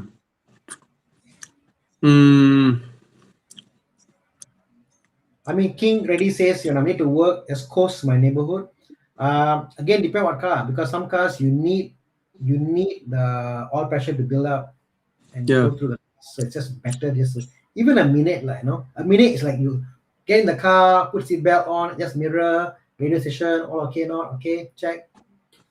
1 minute, like it's fine. His previous question is, I have an E60 now. Should my next car be a E38, E39, or the S70? And he said, I'm a technician, so maintenance is no issue. Oh, then get a F10 now. Because the price of an E38 now, a sorted one, is going to cost you easily about 20K. 39 or so sorted one, even 15K to 20K. New S70 is your budget getting a loan for. So I would either go S70 because it's new, but then no adventure, or get an F10 5 to 8 because you are handy. You can work on your own car, nicer, proper model car. Yeah. I don't see I mean, E38, 39, like a guy came to me that day. He was saying, oh, my E38, E39, all the issues there. I want to sell and trade in and get my Hummer 7. I said, you spend all this money and you want to trade in. But the reality is, we keep E39 because why? A car is nostalgic. It's fun to drive. It's a classic car. You don't buy it because, or you don't keep car because it's a daily car. It's not a daily car. No way can this car be your main car. You must have your staple daily cars. So can't that. I mean, I would strongly against F10 3.0. I hate that car. So hard finding ECUs, high rotax, power wise, its NA is nice, but I just feel that the 5 to 8 4-cylinder is better for me, punchier, nicer. If I want to put up with paying a 3-liter Rotax for not a lot of power, right?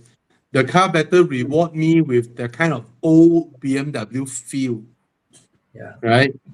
If it is a F10, oh my God. Sorry, so sorry. No, my problem is will be the 535. I drove the 535. 535 is punchy, it's nice, but somehow the handling of 535 isn't as good isn't as good as the 538. The weight transfer is not my liking,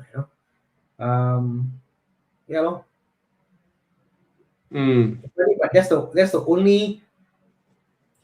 only apa nama dia 5 series. I think it's better in a 4-cylinder than a 6-cylinder. Yeah. F10, because the front of the F10 is so light, so it somehow it's just better than a 4-cylinder.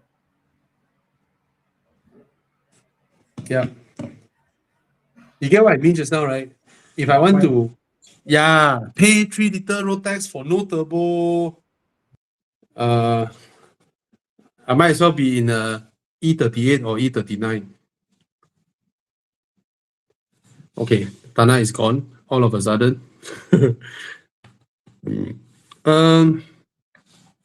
For my first EV, what should I take note or concern for iCar 03? Okay, my test drive unit, when the speed reaches, if you go and watch my video, right, my test drive unit, when my speed reached about 140, there is a weird sound coming from the front right wheel. But the previous time when I drive the O3, no such thing. So I believe that one may be just the media test car. As you know, it's a media test car. I wouldn't know what the previous guy did. Maybe the previous guy go and fly speed bump, multiple speed bump, you know, go to Park City, fly through every single speed bump. I do not know. So, but that was what I reported in my previous media test drive car. Okay. G6 and 7X. I've driven both. The G6 is also very nice to drive. It's just that I personally, this is the buyer's opinion. I personally don't fancy the design of the G6. I like the 7X a lot more. And exactly like what you said, the aircon vents in the 7X annoys me because it blows and hit the screen and comes straight for my eye. Wherever I try to adjust it. At the end, throughout my test drive period of the 7X, I switch off the middle aircon vents all the time because I do not know why our feng shui not ngam. Just the center aircon vent keep blowing straight at my eye. So I turned that off. As for reliability issue, I think most of the online complaints are about software related stuff, right? That one you just have to wait for the OTA updates. And for Malaysia, probably you have to really wait for the OTA updates because now the whole Zeekr company is focused on bringing their products into Europe. So you can expect, instead of worrying for a tiny right-hand drive market, they might be working on software for Finland or road markers of Sweden. You know, I mean, of course, they have all those data, I believe. I'm just saying that the whole company is gearing for European export. So, yeah. Okay. Is a Mazda 2 used car worth getting? No. Get a Suzuki Swift. As much as I like Mazda, get a Suzuki Swift. It's a much better car. Okay. What is your opinion on a Suzuki Swift Sport manual compared to any other sporty manual in this price range? Yeah, nothing much beats this. Go ahead. Go ahead. Provided you found a 130,000 GR86 manual. Wow, that's a different thing. All right. Okay. For daily drive, obviously the M340i is more comfortable, but you don't get the drama like a 718 lor. And you look like just about any other G20 3 Series out there. Thousands and thousands of them out there lor. Maybe sometimes you walk to the parking lot, you walk up to the wrong car, same color, and then you thought that's your car, and you thought your remote spoiled, right? Hey, why my car door cannot open?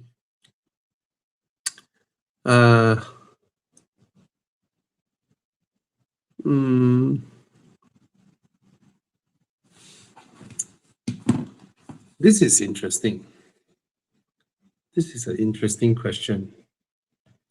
Should more people switch from cars to motorcycles to save 100+ hours a year in traffic, or do safety and weather make it unrealistic despite being more time efficient? I guess so. Because, how do I put this? If everybody goes back to motorcycles, then it will look like Vietnam 15 years ago, right? Or Taiwan now, but is that our aim? Like, oh, I need to be at office at 8 a.m. Because I ride a motorcycle now, I can leave home at 7:45. Right? Whereas if you drive a car, if you don't want to be jammed, you leave home at 6:30. You arrive office area 7 o'clock. Then you go do gym. Then you shower. You know, it's a totally different daily regime. Totally different discipline. If that's what you want to be more time efficient, I guess. What is efficient? Sleep longer, so that at night you can sleep later. I don't know, man. Obviously, motorcycles don't need to deal with traffic jam. That's a great thing. But sometimes I also wonder when I see motorcycles zoom past my cars, I kind of hope, okay, please be safe, because I cannot imagine if one car suddenly decided to change lane and that's the end of your life. It's not worthwhile. Bro, how do you die? Or the other car changed lane. So not worthwhile, right? Yeah. So I don't think there's a definite answer to this. If you think it's worth to risk the weather, or a more serious thing, worth to risk your life. I know a lot of people has been riding motorcycles safely, but you know lah, different thing lah. Oh, I wouldn't. And when I was young, my dad told me, if you want to ride a bike, I'll break your legs before you break them yourself. And I also wouldn't let my kids touch motorcycles before they turn 21, because I stay in the city, right? If I stay in some other tiny, smaller towns where there are way lesser traffic, then probably it's okay. Yeah.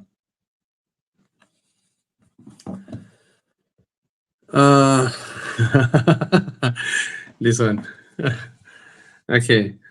Hi, I have an issue with my W213 E300. Yep, that's the same issue with W211 as well. What can I do with it? None.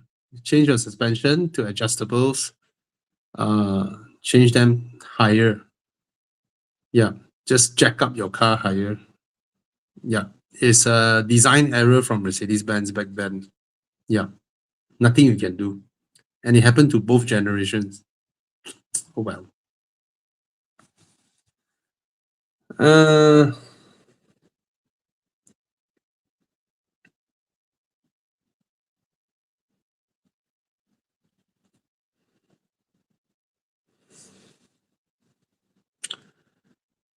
Shah asking, what is the best car tint below 5K and 3K? As you know, all my cars I use glass tag. I find them pretty good, and they take direct from the manufacturer, and they are very open and honest. They have two range. One is from China, one is from US. Tell you one thing, a lot of tints out there, the shop is an American brand.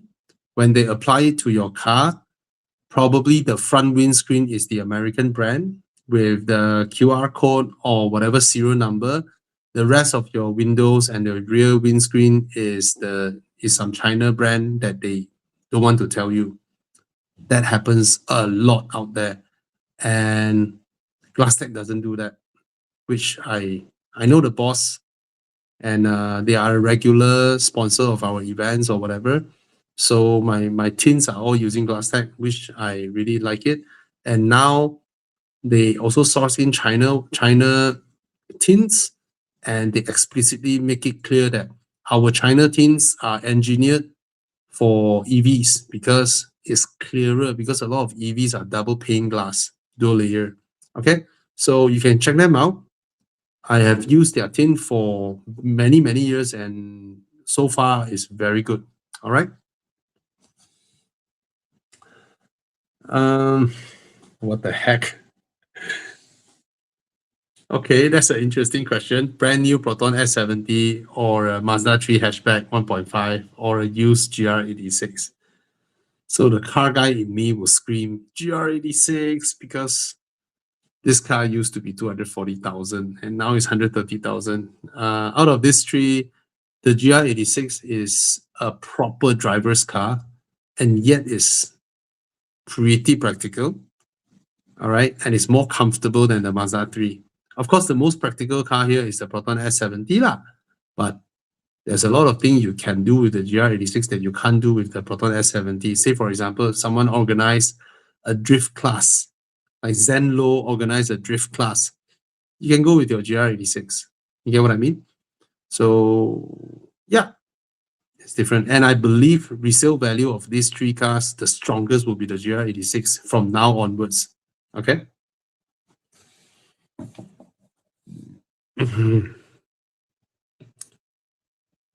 Okay, I'll scroll all the way down again. We have how many people here? 195 people. I mean, there are a lot of good tints out there, so go ahead. Okay, there is a lot of good tints out there as well. Okay. Nano ceramic tint will not affect your smart tag or your condo access card and all that. Okay, those are newer technology. So I used to have the top range of VCool, which they need to cut a hole on my windscreen so that I can do smart tag. Then I also used to have the top range of 3M, which also blocks my condo access card, and also the need to cut a hole. So glass tag uses ceramic, so I don't need that. And yeah, okay.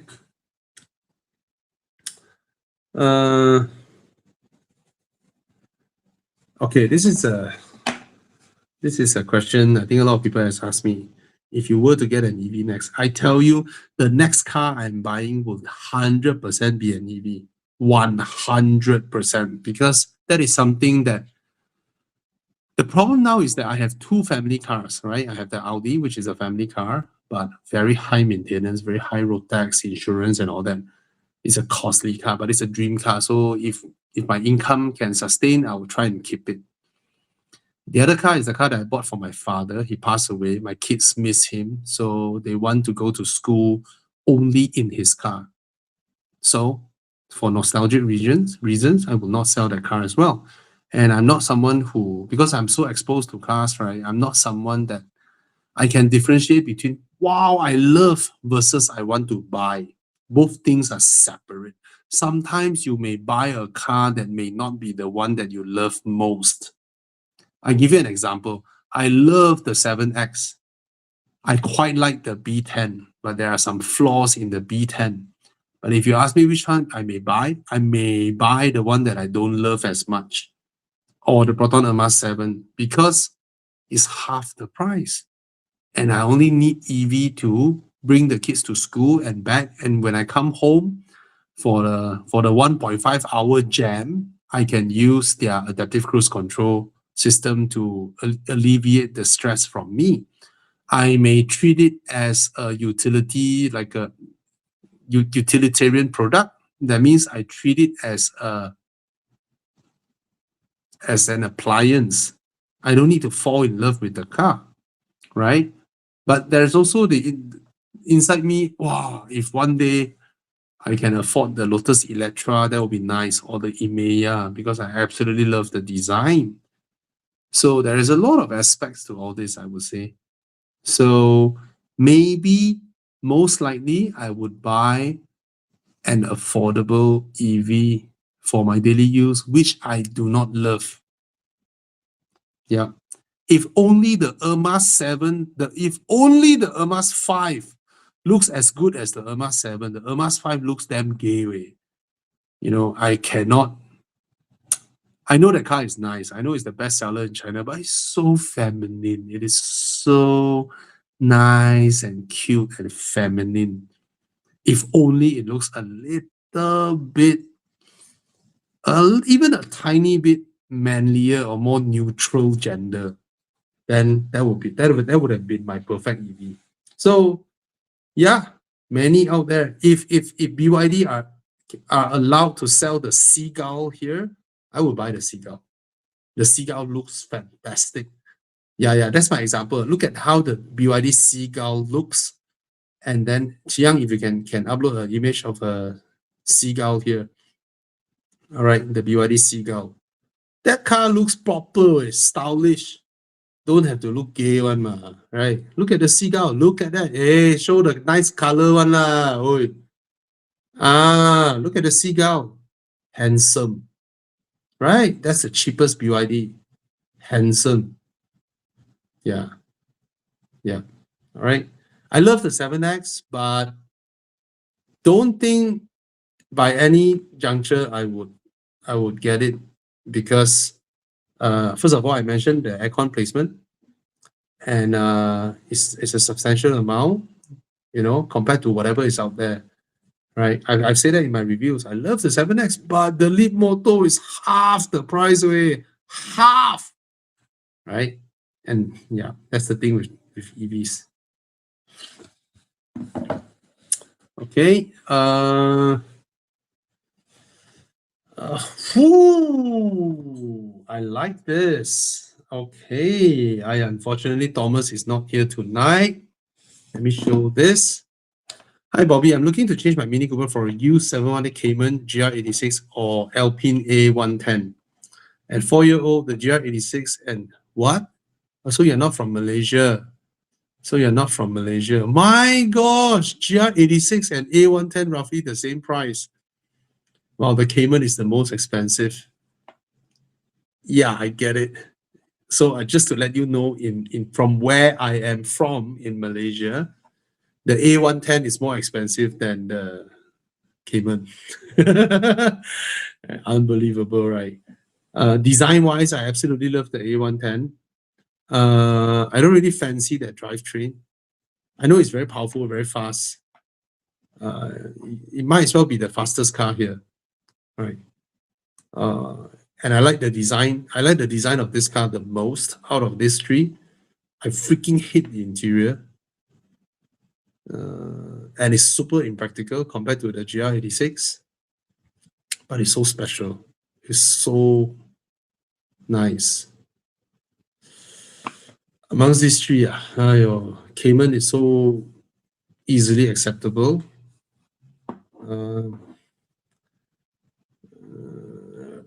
GR86, low maintenance, damn nice to drive, but it's different from the other two. GR86 feels more easier to a keen driver. Easy access to a keen driver will be the GR86.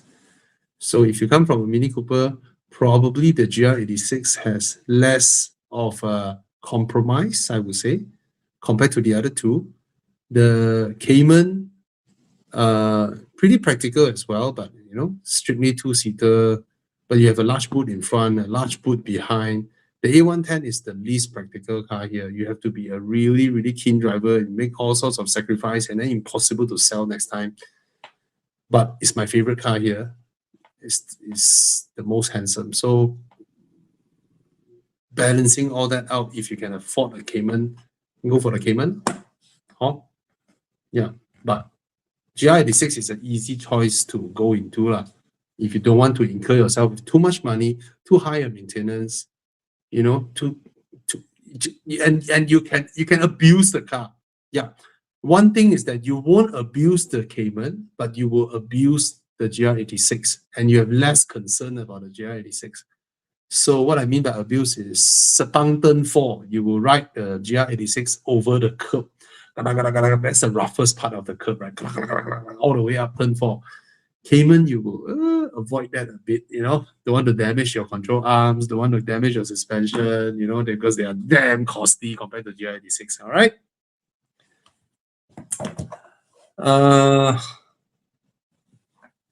Okay. Yeah, I know 7X is damn nice. I like it. 8X, 8X is so nice.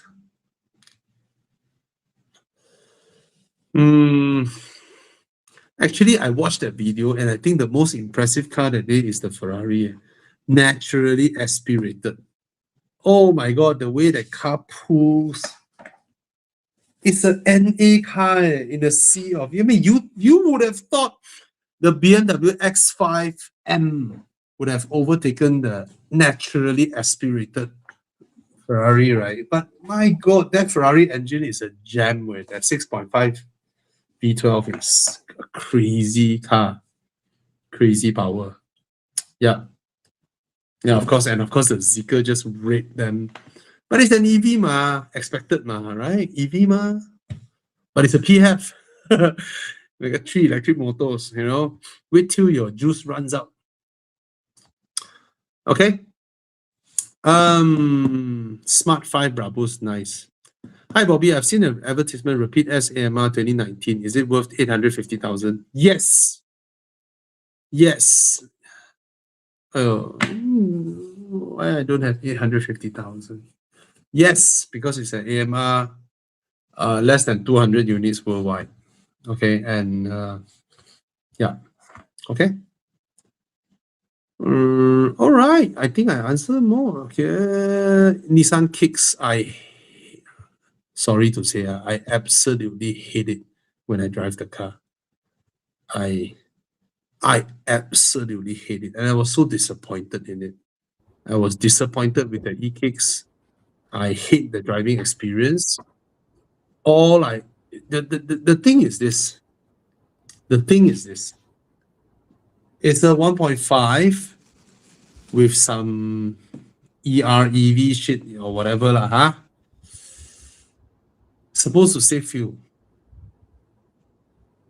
The thing is, okay, the electric part provides a nice kick when you need to accelerate coming out of a junction and all that.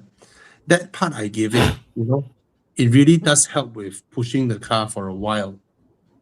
But after that, 60%, 70% of the time when I'm driving the car, when I'm just cruising, I just want to mind my own business, listen to my song or whatnot, right?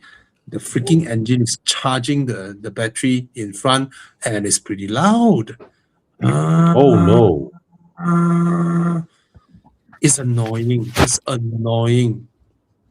So to me, a 1.5 is you okay? It's very loud, bro. Is it? Yeah, because all the sound you're making is actually super loud. Yeah. So Okay, the 1.5 NA engine in Japanese car of this segment, right? They have never been not fuel efficient. All of them are very efficient, right? The Honda Cities, the Vios, and all that. And they are low maintenance.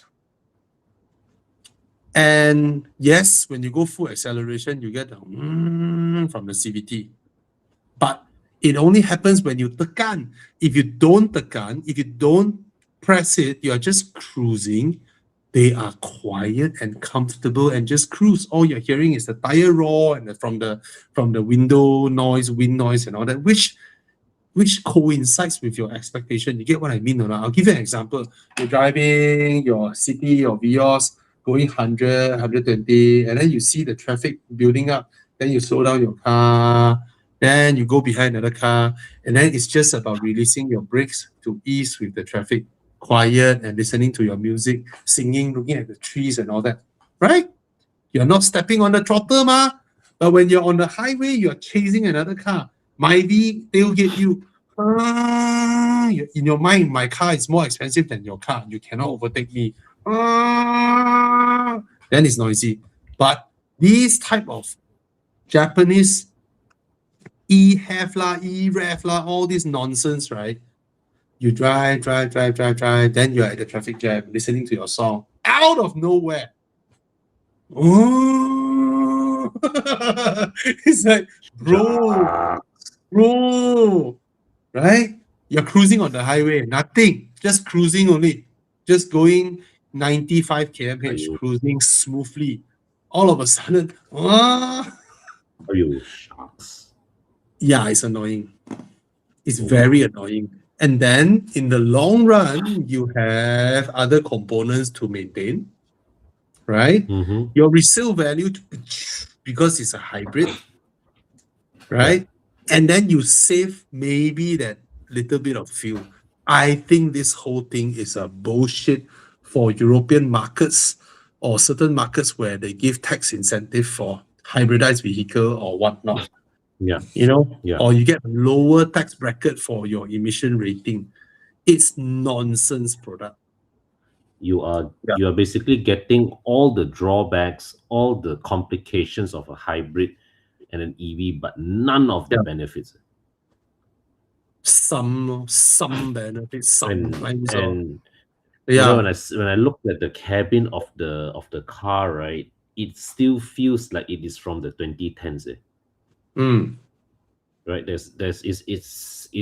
It doesn't feel like a product of that caliber. No, the thing is they are doing this for reasons other than for the benefit of the owner. Is Yeah. for them to be able to sell a car whereby in certain markets they get a different tax bracket because of emission, Yeah. or they are able to let the customer feel, wow, the initial kickoff is nice. Yeah. You know? Yeah. No. Okay. This one I want to answer. This is okay. The question is, I own a 13-year-old direct injection Mazda Skyactiv with 250,000 km.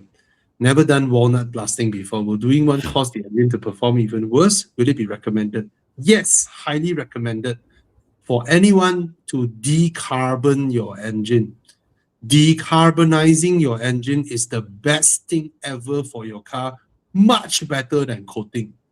Okay, because your car will be you just imagine your home things that are stuck with all the grit and all that, right? When you clear it off, how nice the engine feels, right? So do it. The only possible problem is when the workshop did not do a good job and leave things inside your engine, right? There are different ways to do it. Walnut blasting, there's the chemical way to do it. There's a hydrogen way of doing it, but it certainly helps your engine. And at 250,000 km, after doing it, your engine will feel so different. But have to go to a reputable place, make sure they do a good job, no? Right? Because they are literally blasting things into your engine bay, your engine ports and all that. Okay. So yeah, highly recommended to do this kind of decarbonizing stuff. Okay. Okay. Do you think the CX60 2.5 NA is underpowered? Very much, yes. If you go and watch my review, that's my perception as well. The same drivetrain in the CX5 makes the car feel so lively, so nice to drive. All right. And then in the much bigger CX60, which doesn't offer more leg room than the CX5, okay, for rear passenger, the car is very heavy for this engine and it just feels underpowered. And my first question asking the owner, so your fuel consumption very high, no? He said, yeah, very high because it's underpowered for the car. Okay. Yeah. Okay, Con, question for you and us. My mom is planning to get a new Mercedes-Benz E-Class E200. Plan to convince her to get the EQE instead. Okay, I understand that Mercedes now has huge incentives going on for EQE. So maybe there is a ginormous discount. I heard discounts of 170K, 160K even. Yeah. Okay. And so there are plenty of units to choose from. Yeah. So if you're okay, if she's okay with the car, then okay lah. But my impression of the car was so. But that is my impression because I've driven so many cars. I have a parallel comparison. Your mom doesn't, right? So your mom may go into the car and feel, wow, the screen, wow, so nice. Driving EV is so nice. Go ahead. And because of the discounts that are being offered, it's crazy. Okay? Yeah. And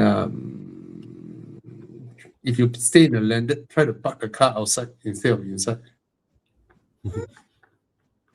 Yeah. Okay. Okay. I think any other questions I wish to highlight? Nothing much. Some statements. Okay. Between Suzuki Swift Sport 1.4 Turbo and the GR86 2.4 Boxer, which engine had lesser problem down the road? Definitely the NA engine has lesser problem down the road, 100%. But it's a Boxer engine. It's not a normal engine, it's a Boxer engine. So I wouldn't know until the car is old enough. But usually Boxer engines are more problematic than the standard, you know, upright piston kind of inline engines. But usually NA engines are more reliable than turbocharged engines also. Yeah. But I've never heard of big issues from Suzuki's turbo engine. So far, we also haven't heard of the new 2.4 and Boxer engine have any big problems, but usually they will have lubrication issues, scoring issues for Boxer engines. Okay. Okay. Okay, I think I've answered most of the questions. We still have 199 people online. Nice. Yeah, any other questions that anyone wants to ask questions before we go into Do Where's My Car? Need advice on selling my 7-year-old Vios, still have an outstanding loan. Should I sell it privately or use platforms like Caro or Custom? It also seems like the used car market has dropped a lot. Yes. May I know what's the reason you want to sell your Vios? Can you tell me? Because these cars are very reliable. May I know what's the reason you want to sell your Vios? Correct. Yeah. Okay. If you don't have a reason to sell your Vios, just keep driving the car until you pay off the loan. Then you'll be very happy. Every day you are driving on a fixed cash value that you can cash out anytime when you need the money. Okay. 7-year-old means probably at max you have another 2 more years to pay off your car. But yeah. So if you keep But I driving would your say that- Vios, if you keep driving your Vios, just pay and pay and pay. And then after you pay off, then only your itchy mind come and think around, look around. Okay? Pay off your car Correct. first. Yeah. That means you don't owe anything to the bank. And then you look around. Because when you don't owe anything to the bank, right? Anything you sell is a cash value to you. Whatever value that is outside. Yeah. Okay. You were saying something, Con? No, I was saying that by norm, I would assume that at 7 years old, your loan balance should be quite low already, right? Means that it's a good chance that you probably be able to be able to sell the car and get some cash back, right? But the good question that Bobby asked is why. But that's the old market, the previous market. The current market, I really don't know because the whole used car market has collapsed. All right, at this juncture. Yeah. So that's why I say to a lot of people out there, if your car don't have any issue, what is the reason you want to sell or change a car? Is it because of itchy? Is he thinking of buying an EV? That's the thing, right? I tell you, EVs, right? The longer you wait, the better they are. All right. So don't get bombarded by all this EV news and all that, and then your butt gets itchy. You want to sell your car that you still have outstanding loan, and then used car value has dropped a lot. If you continue to drive your 7-year-old Vios now, at max you only have 2 more years to go. Just continue use your Vios, observe the market, see the market. You know why? Because Chinese EVs are improving so fast. Their products are improving in such a breakneck pace, right? They keep updating their cars every 1.5 to 2 years. 1.5 to 2 years, new model, better and better and better and better. So if your Vios has no problem, just keep driving it until you pay off the car, right? At least you know at any given time you are driving around with 40,000 minimum cash in hand that you can anytime cash out. Maybe not 40,000. I don't know 30 or I don't know if still got 40,000 or not, maybe 35 or whatever. But cannot be too low, right? Yeah, cannot be. But what Bobby also pointed out is that 150K EV you buy today brand new gets outdated very, very fast. Very fast, right? And also the thing is that now a lot of the Chinese brands, right, are not afraid to throw massive discounts that will put a spanner in the value. So your losing of the car's value goes even faster. Actually, I think the whole discount trend has ended. I don't see much Chinese EV brands throwing massive discount like just like last year, early last Yeah, year last year when was massive. Last year was massive. early last year, yeah.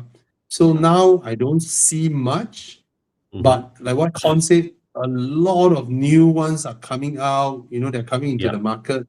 So wait for a while, lor. Okay. Yeah. Yeah. Yeah, I think that's the best choice to wait for a while until you pay off your Vios.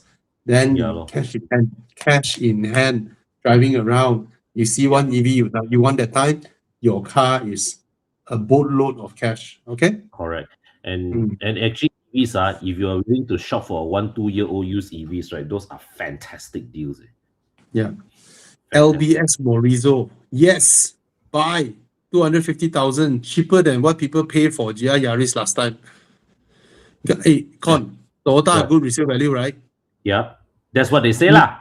GR Yaris is limited edition, right? Yeah. Oh, last time 300K, now 130K can get. Damn crazy. We were talking about it a day in the chat group. What the hell, Yeah, man? lost 170K. More than halfway in such a short span of time for a Toyota. Yeah. Okay, in every measure, in terms of driver's car, the Mazda 3 MPS compared to Suzuki Swift Sport, the Mazda 3 MPS is a piece of shit. Right? In handling, in driver and involvement, everything is a piece of shit. But is it fun? It's pretty fun actually, Very. especially when the turbo comes in and torque steer you into the tree, into the nearest tree, into a fireball.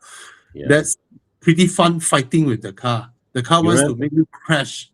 You remember Chris Wee's colleague from the old Evo, Chemat, Ahmad Zuli's one? Yeah, That guy's a very, very skilled driver, and I still remember that he's saying this car is an accident waiting to happen. yeah. Right. So when the turbo comes in, the car just want to throw you off the road Yeah. and go and hit the tree. If I don't remember wrongly, the right-hand side tree all the time. The torque steer always pull to that side. If I don't remember wrongly. Yeah, Makes it's sense. not a driver's car. It's a Japanese muscle car. Yeah. Yeah. Yeah, It is it's a very, Ford very Mustang. Yeah. It's a Ford Mustang hiding inside, want to crash into bystanders. Suzuki Swift Sport is a scalpel knife Yeah. when it comes to hatchback handling. The Mazda 3 MPS actually has a modern day successor. It's called the CX-5 Turbo. But that one doesn't do all the nonsense the Mazda 3 MPS does. Yeah. Right. It's a more refined version. Yeah. But still, I haven't when Mazda goes driven. crazy with power, it's Yeah. yeah. No, they just strap on the turbo and call it a day off. Yeah, They man. did not tune the suspension. Or They the did not brakes. do any changes. It's stupid. Anyway, I haven't had the chance to drive the Jetour T2. I really like how the car looks and the size and the price of the car. Mhm. All right. And before driving it, I can already tell you it's value for money. Yeah. It's damn good value for money that is gonna upend the whole chunky SUV price proposition. Yeah. So should we wait for the Zeekr 009 brand new and also the updated 800 volt one?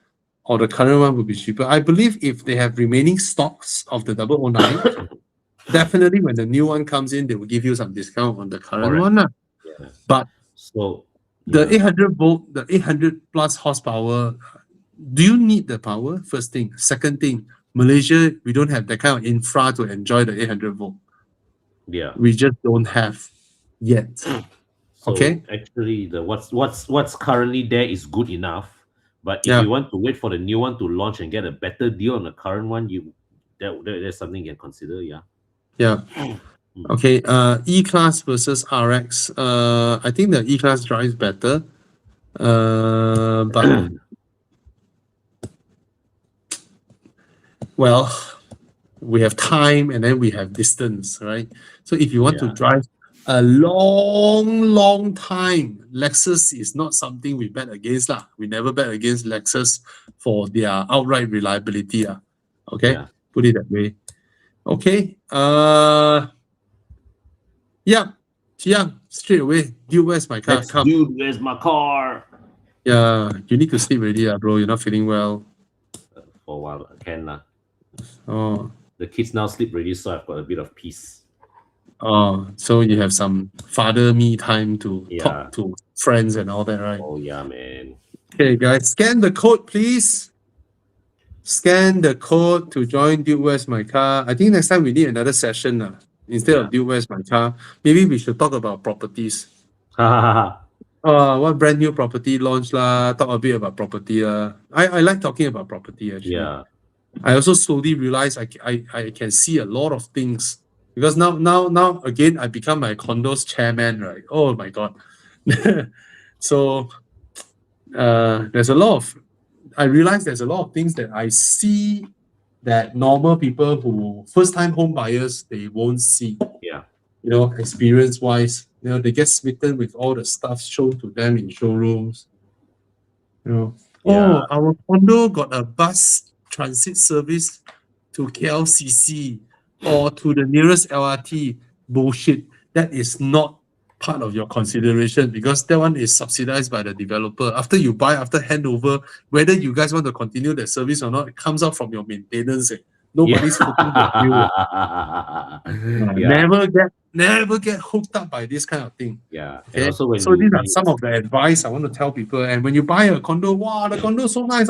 Low density. Yeah, low density, my ass. Nearby you, all land banks. Once all the land banks built up by other people, you think still low density. Your own block low density only, right? And then your view all gone. You pay more for view, but then in front of you got land bank. So I see all these things now that I would love to share with people also. Oh yeah, man. You know? That'd be great. Yeah. Yeah. And then I go to parking lot. I look at people's parking lot. Wow, very nice or very airy or the design. Then I look outside. Wow, heavy rain. How all the water spill into the parking lot? All wet. So you park indoor. What's the purpose of parking indoor? The purpose of parking indoor is to be able to go in and out of your car during a thunderstorm. But your indoor parking has so many open area for windy air circulation, right? It negates the purpose of having an indoor parking. All right. Right? Yeah. So these are How do you, things how do you balance between ventilation versus protection from the elements? Exactly. Yeah. We want indoor parking because we want to be insulated from the heat cycle that is going on outside and the humidity cycle, so that your car actually lasts longer. Actually, but ventilation is also important one, because if let's say like if it's too contained, then it becomes very it traps moisture inside. So you want a mix of ventilation can, I agree. Ventilation can come in through a lot of different designs. It can be a slab of concrete here, a slab of concrete here. You still get ventilation one. Yes, you don't need to open a big lubang so that at the parking lot you have a nice view outside one. Allow all the rain all pour in when it's a thunderstorm. So that's what I meant. Anyway. Okay. Come. Round one. Apa ni? I tak tahu. This looks like a Honda Free. K-car.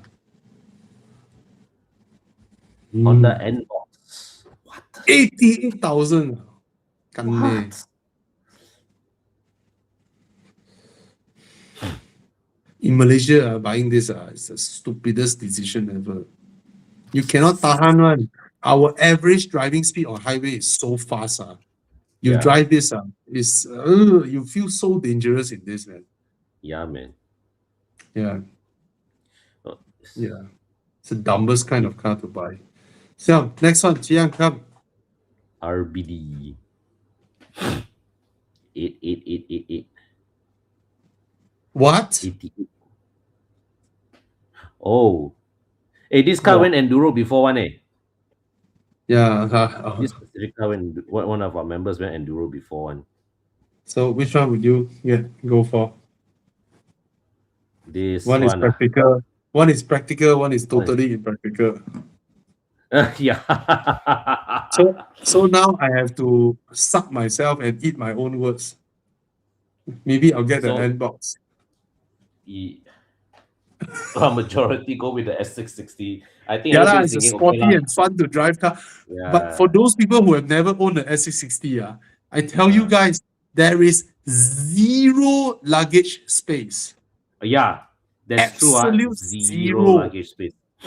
Even a backpack, you have No. absolutely no place to put apart The from the front inside the trunk, car. right, of the S660, right, is just so that for you to store the cloth roof if you decide to take it out.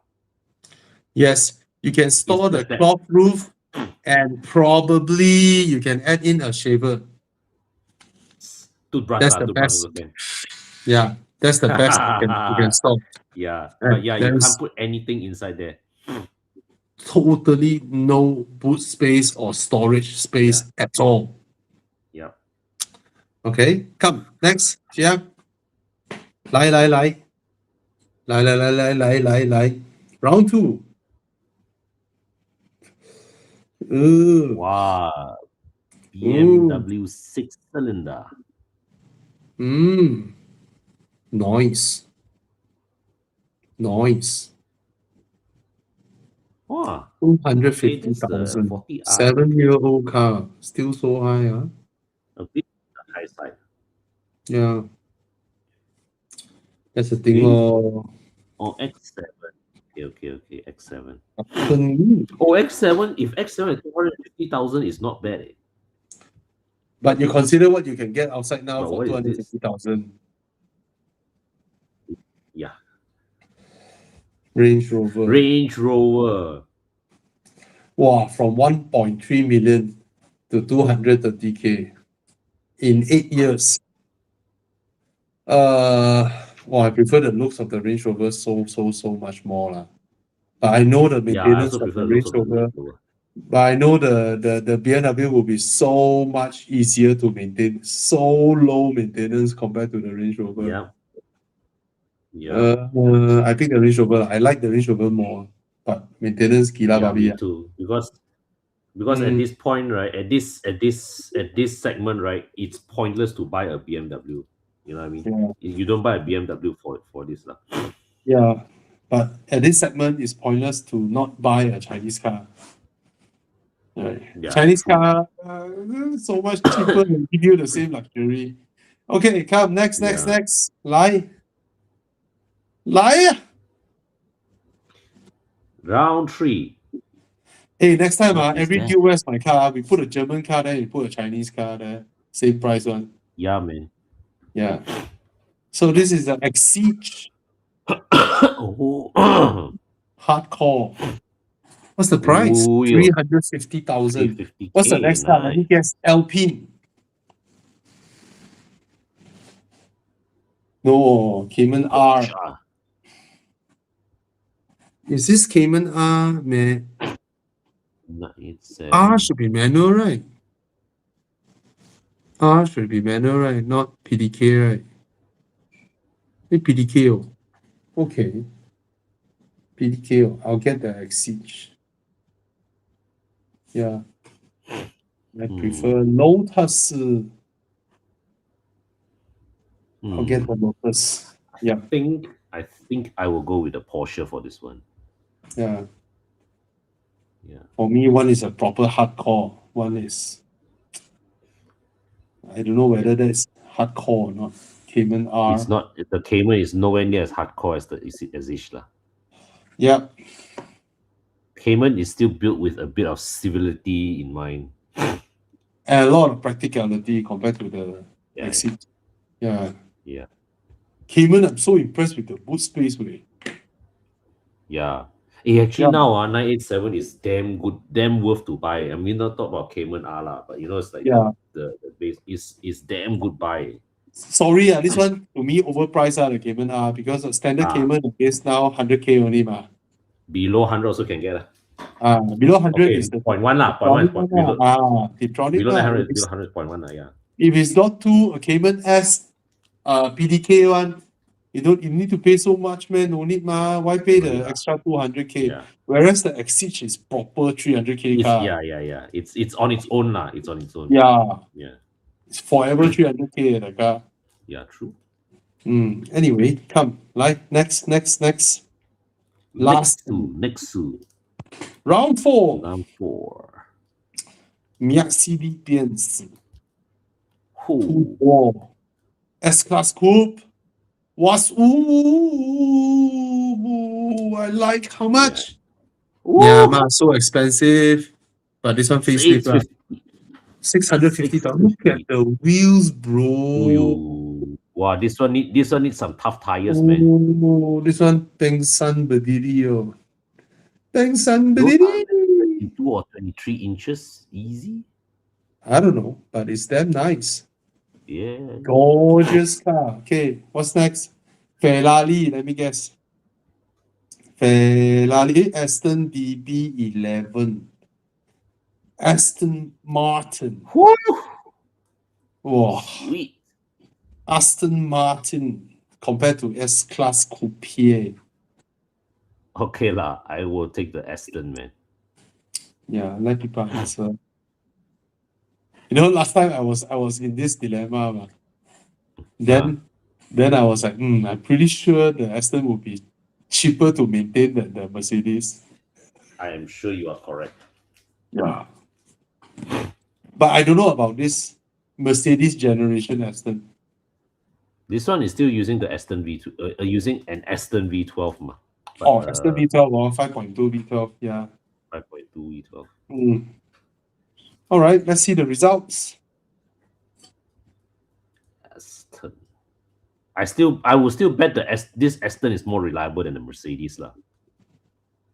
I have no idea. DB11 should be. He has less things. It's super analog also. Yeah. But I picked the S-Class because I have more love for the S-Class. Fair enough. Yeah, I'm not a brand whore. Yeah. All right, the Aston wins for this one. Nice. All right, guys, we still have 173 people sticking with us. Wow, great job, guys. I hope I managed to help you all answering questions and all that. And again, anyone who wants to buy a used car or sell your car, look for Con. Con can help you. Thank all you. right, and any one of you in insurance or in property, you need network marketing and all that, you want to attend courses to help you sell better, you can also contact Con, all right, because he's the partner of Thomas. All right, and for those of you who want to tune your car and all that, you can look for Mike Yap, Mike's Garage. And then if you're buying a used car, you need PPI help, you can look for Tana. And of course, for my side, if you need to extend your car warranty, you can DM us at Horizon Instagram. Just go and DM us. And then if you want auto fire suppression, you can also DM us. And if you want to make your tires nail proof, you can DM us. Right? All these things you can ask for help with regards to car. And of course, I run an advertising agency. So any one of you with your own business or your company, you want to recommend me to help your company market your company's services better, I can definitely help you because I am from advertising background and I've done all sorts of advertising stuff for help people grow their business. Basically, I'm helping people grow their business. All right. So and I would just want to add something that Bobby is very skilled at getting your brand message out in a way that people will trust you. Okay, if you come to Bobby and ask Bobby, hey, I want to put banner ads or whatever, Bobby is not your guy, right? But if you want you want somebody who built your brand in such a way that this is the people that I know that I can trust, Bobby's the man for you, right? So Bobby has that skill to really build your brand in a way that that's trustworthy and puts you in I've been in advertising. I've been in advertising for 20 how many years? Let me think. 23 years in counting in advertising. That's a milestone, man, bro. Yeah, in advertising and marketing. Yeah. All right. So anyway, I can't speak highly enough of his skills in this, so he's definitely the man to look for lah. All right. So good night, and good night, hope we managed to help you guys. Good night. Right. Thank you, Jian. Thank you, Con. Yeah. Good night. Thanks, Bobby. Thanks, everybody. Bye. Bye.